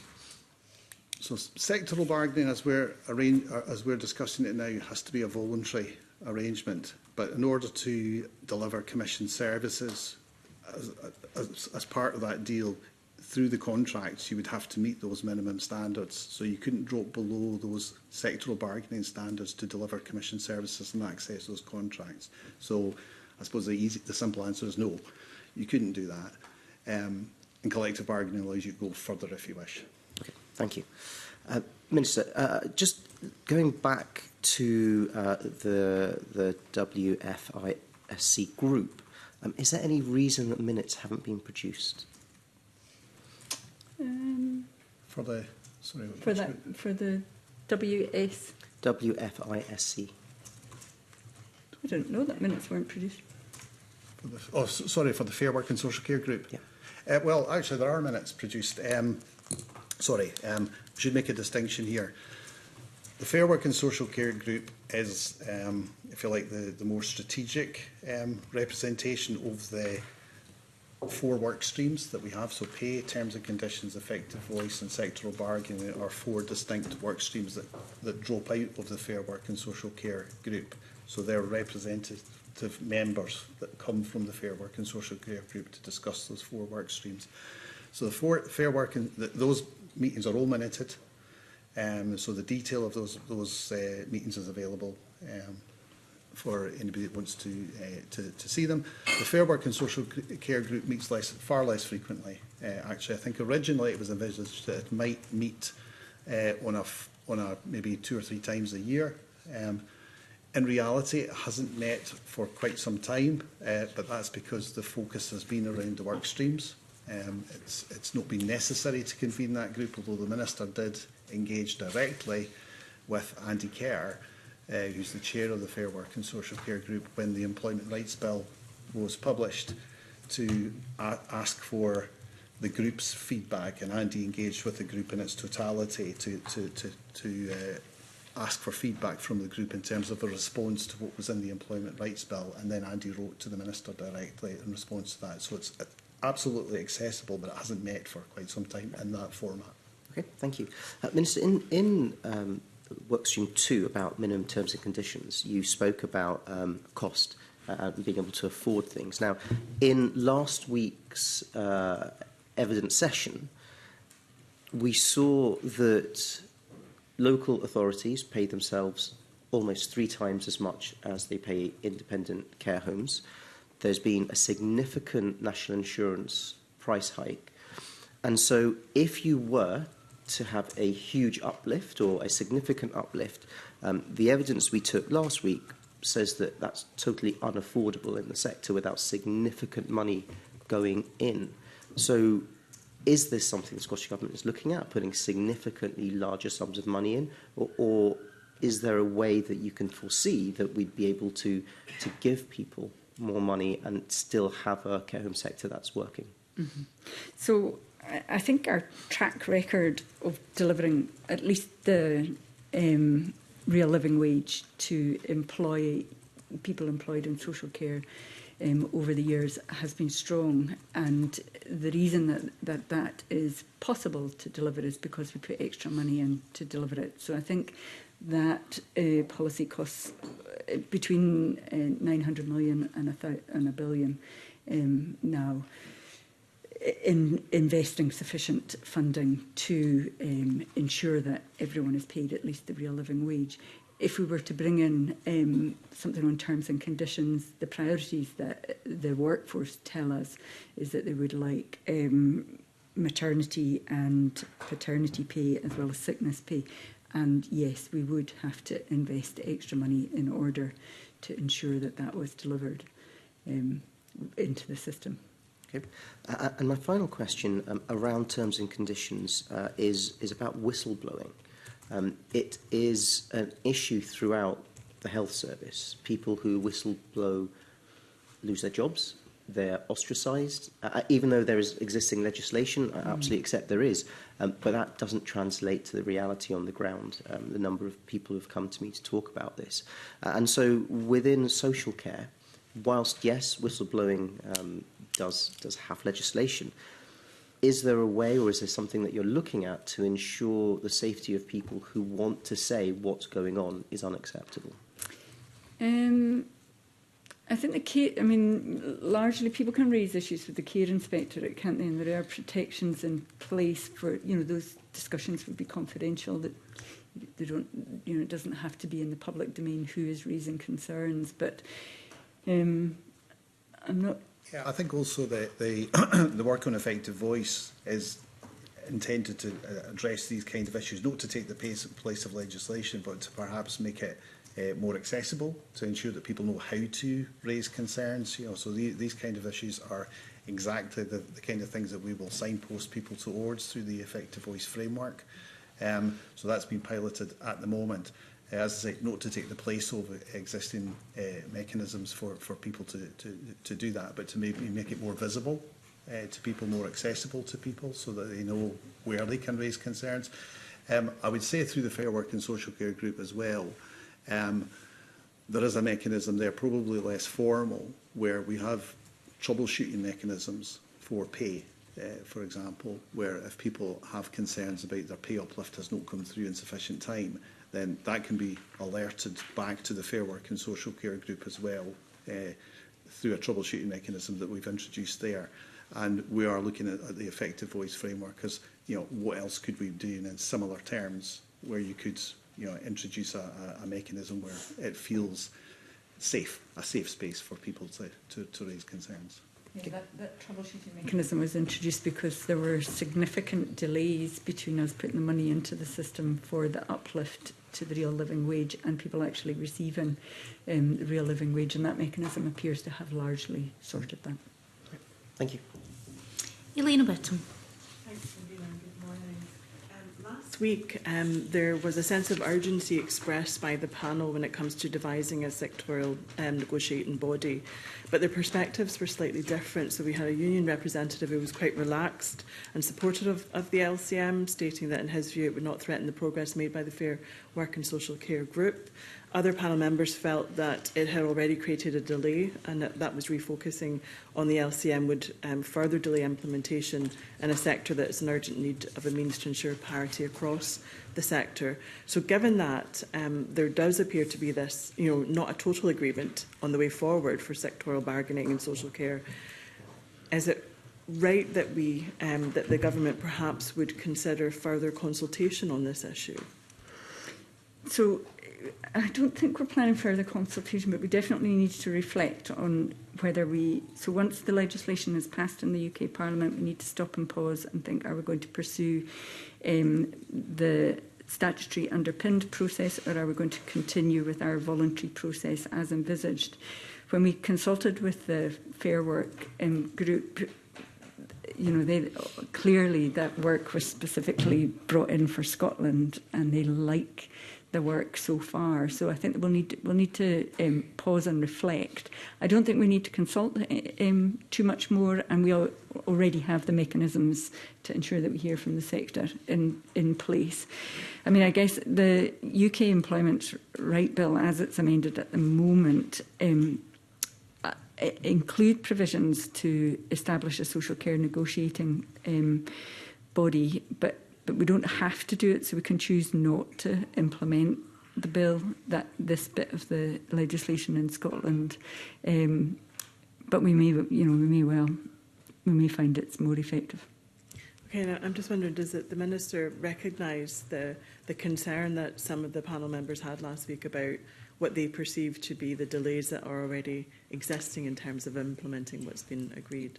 Yes. I mean, I think as we've illustrated with our answers already, things are not quite agreed. We're very close to agreement, but things are not quite agreed.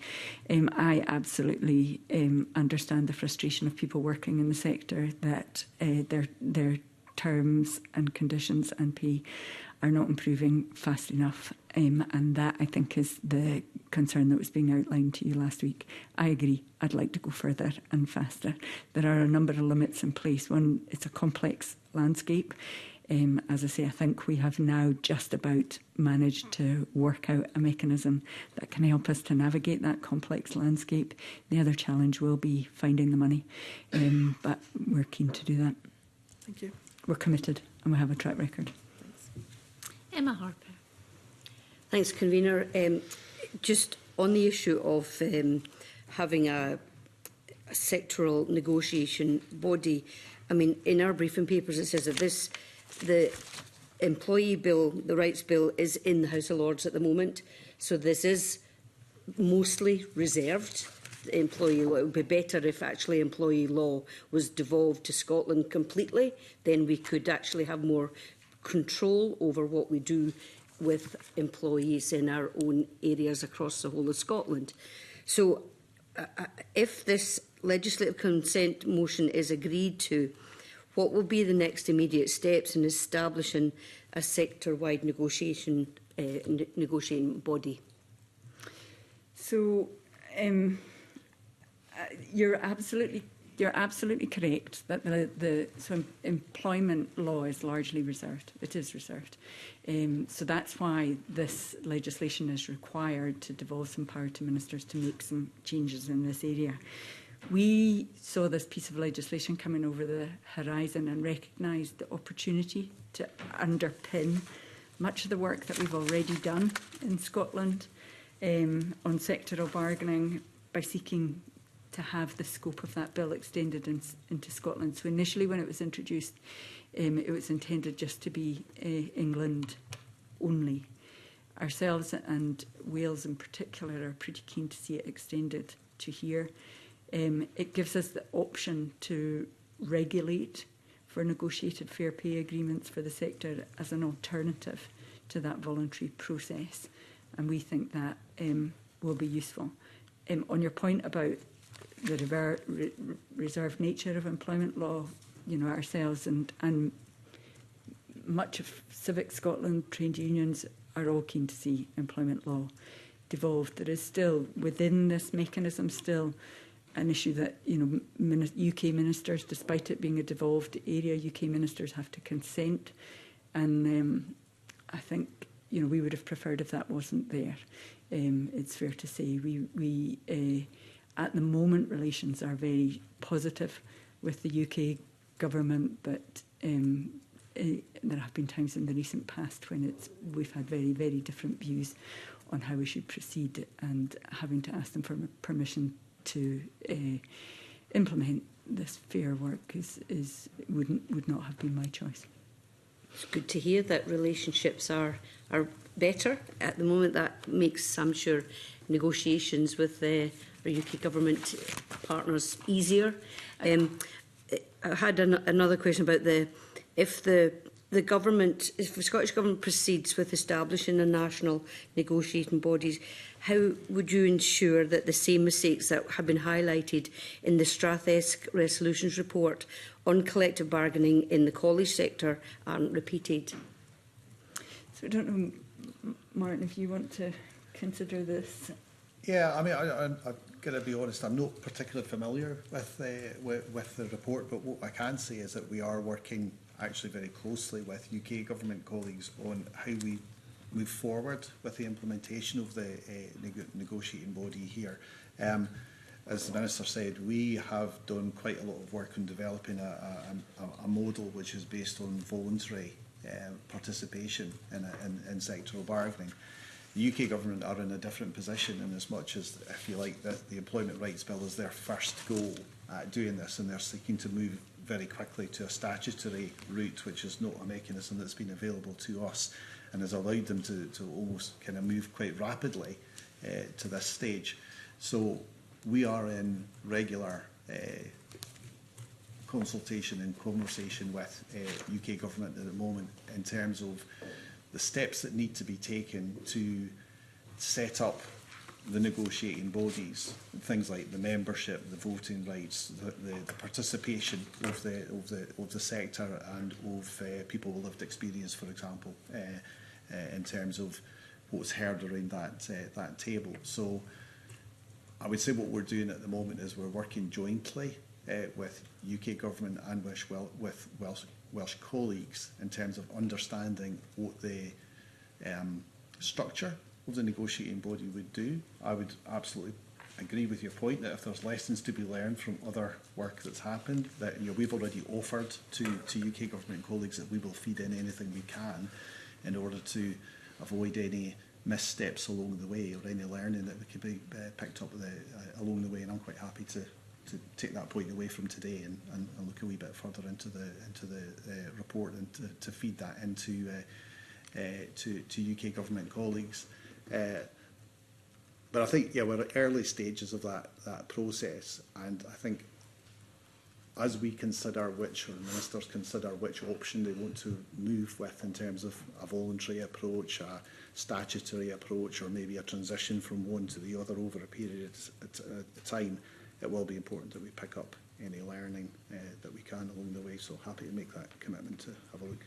Okay, just a final question about you, Minister. You talked about how there's a low union membership in the care sector, and I know that geographically we might have challenges in rural areas like your own constituency and my region in Dumfries and Galloway and the borders.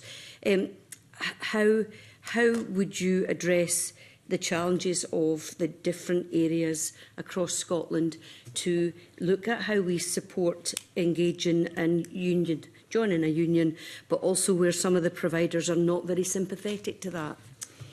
Yeah, I mean, I think in terms of the geography, that's always challenging. But actually, the pandemic has, I mean, up in the Highlands, we were always quite keen on virtual options for meeting because the distances are so fast. But the pandemic has meant that that is much more of a factor, and people are able to gather together and work together and network virtually in a way that just wasn't commonplace a few years ago. So I think the geography shouldn't prevent union membership. In terms of the hostility towards unions, I mean, I think it's really important that we remind people of the benefits of union membership, and that includes reminding employers of the benefits that their organisations will realise if their workforce has union representation, has that effective voice, has better terms, conditions and pay. All of that will bring benefits to the employers as well. And I think, as I say, we've worked really hard to work together despite the low unionisation level, and some of that's for all sorts of reasons, but we're pretty keen. I mean, I would see union membership and increasing unionisation of this workforce as being strongly beneficial both to the workers and to the sector as a whole. And some of the benefits could be things like access to skills development and competency enhancement and supporting clinical advancement. I say that as a former clinical nurse educator who taught people across the care sector as well. So that would be an advantage. Absolutely. So unions are brilliant at providing professional leadership. We have a professional workforce in social care in Scotland. Again, that's slightly different from the rest of the UK, and I think has led to some of the narrative over the last few weeks around immigration, where we had Keir Starmer talking about the social care workforce as being low skilled, which I absolutely rail against. Our workforce in Scotland are professional, they're regulated, they're registered with the SSSC. They're all either qualified or working towards qualifications, and there is a great deal of support available to maintain the level of skill and increase in pathways to progress within our social care sector in Scotland. So that is significantly different from England, and I think has perhaps led to some of the misunderstanding over the last few weeks. I mean, I've said it very clearly in the Chamber. The announcement around immigration will be, potentially catastrophic for particular geographies, and that would include yours and mine, so the rural areas of Scotland. And I think it's just a fundamental misunderstanding of the difference in social care in Scotland. Okay, thank you. Thanks, Minister. Carol Malkin. You've probably answered the question I was going to have a wee bit look at the scope and the funding, but just to clarify, the negotiating body will exclude children's social care staff. Has that been for a particular reason? No, that's a change that that's a change. That's a change that we managed to negotiate. Right, okay. So in England it was introduced that way, and we've ourselves and Wales were both keen on children's social care staff being included. So it will in Scotland. It will in Scotland. Okay, that's really helpful clarification. Thank you. In terms of the funding, have you done any sort of a cost analysis of if we did have that sectorial bargaining and that fair work? Have you done any costing on that? Would there be anything available to look at? Yeah. Yeah, you go. We've done some previous funding around the T's, costing around the T's and C's work. So the areas that were prioritised by the Fair Work and Social Care group that the Minister alluded to, so maternity, paternity, sickness pay, we've done some costings around that, some broad costings.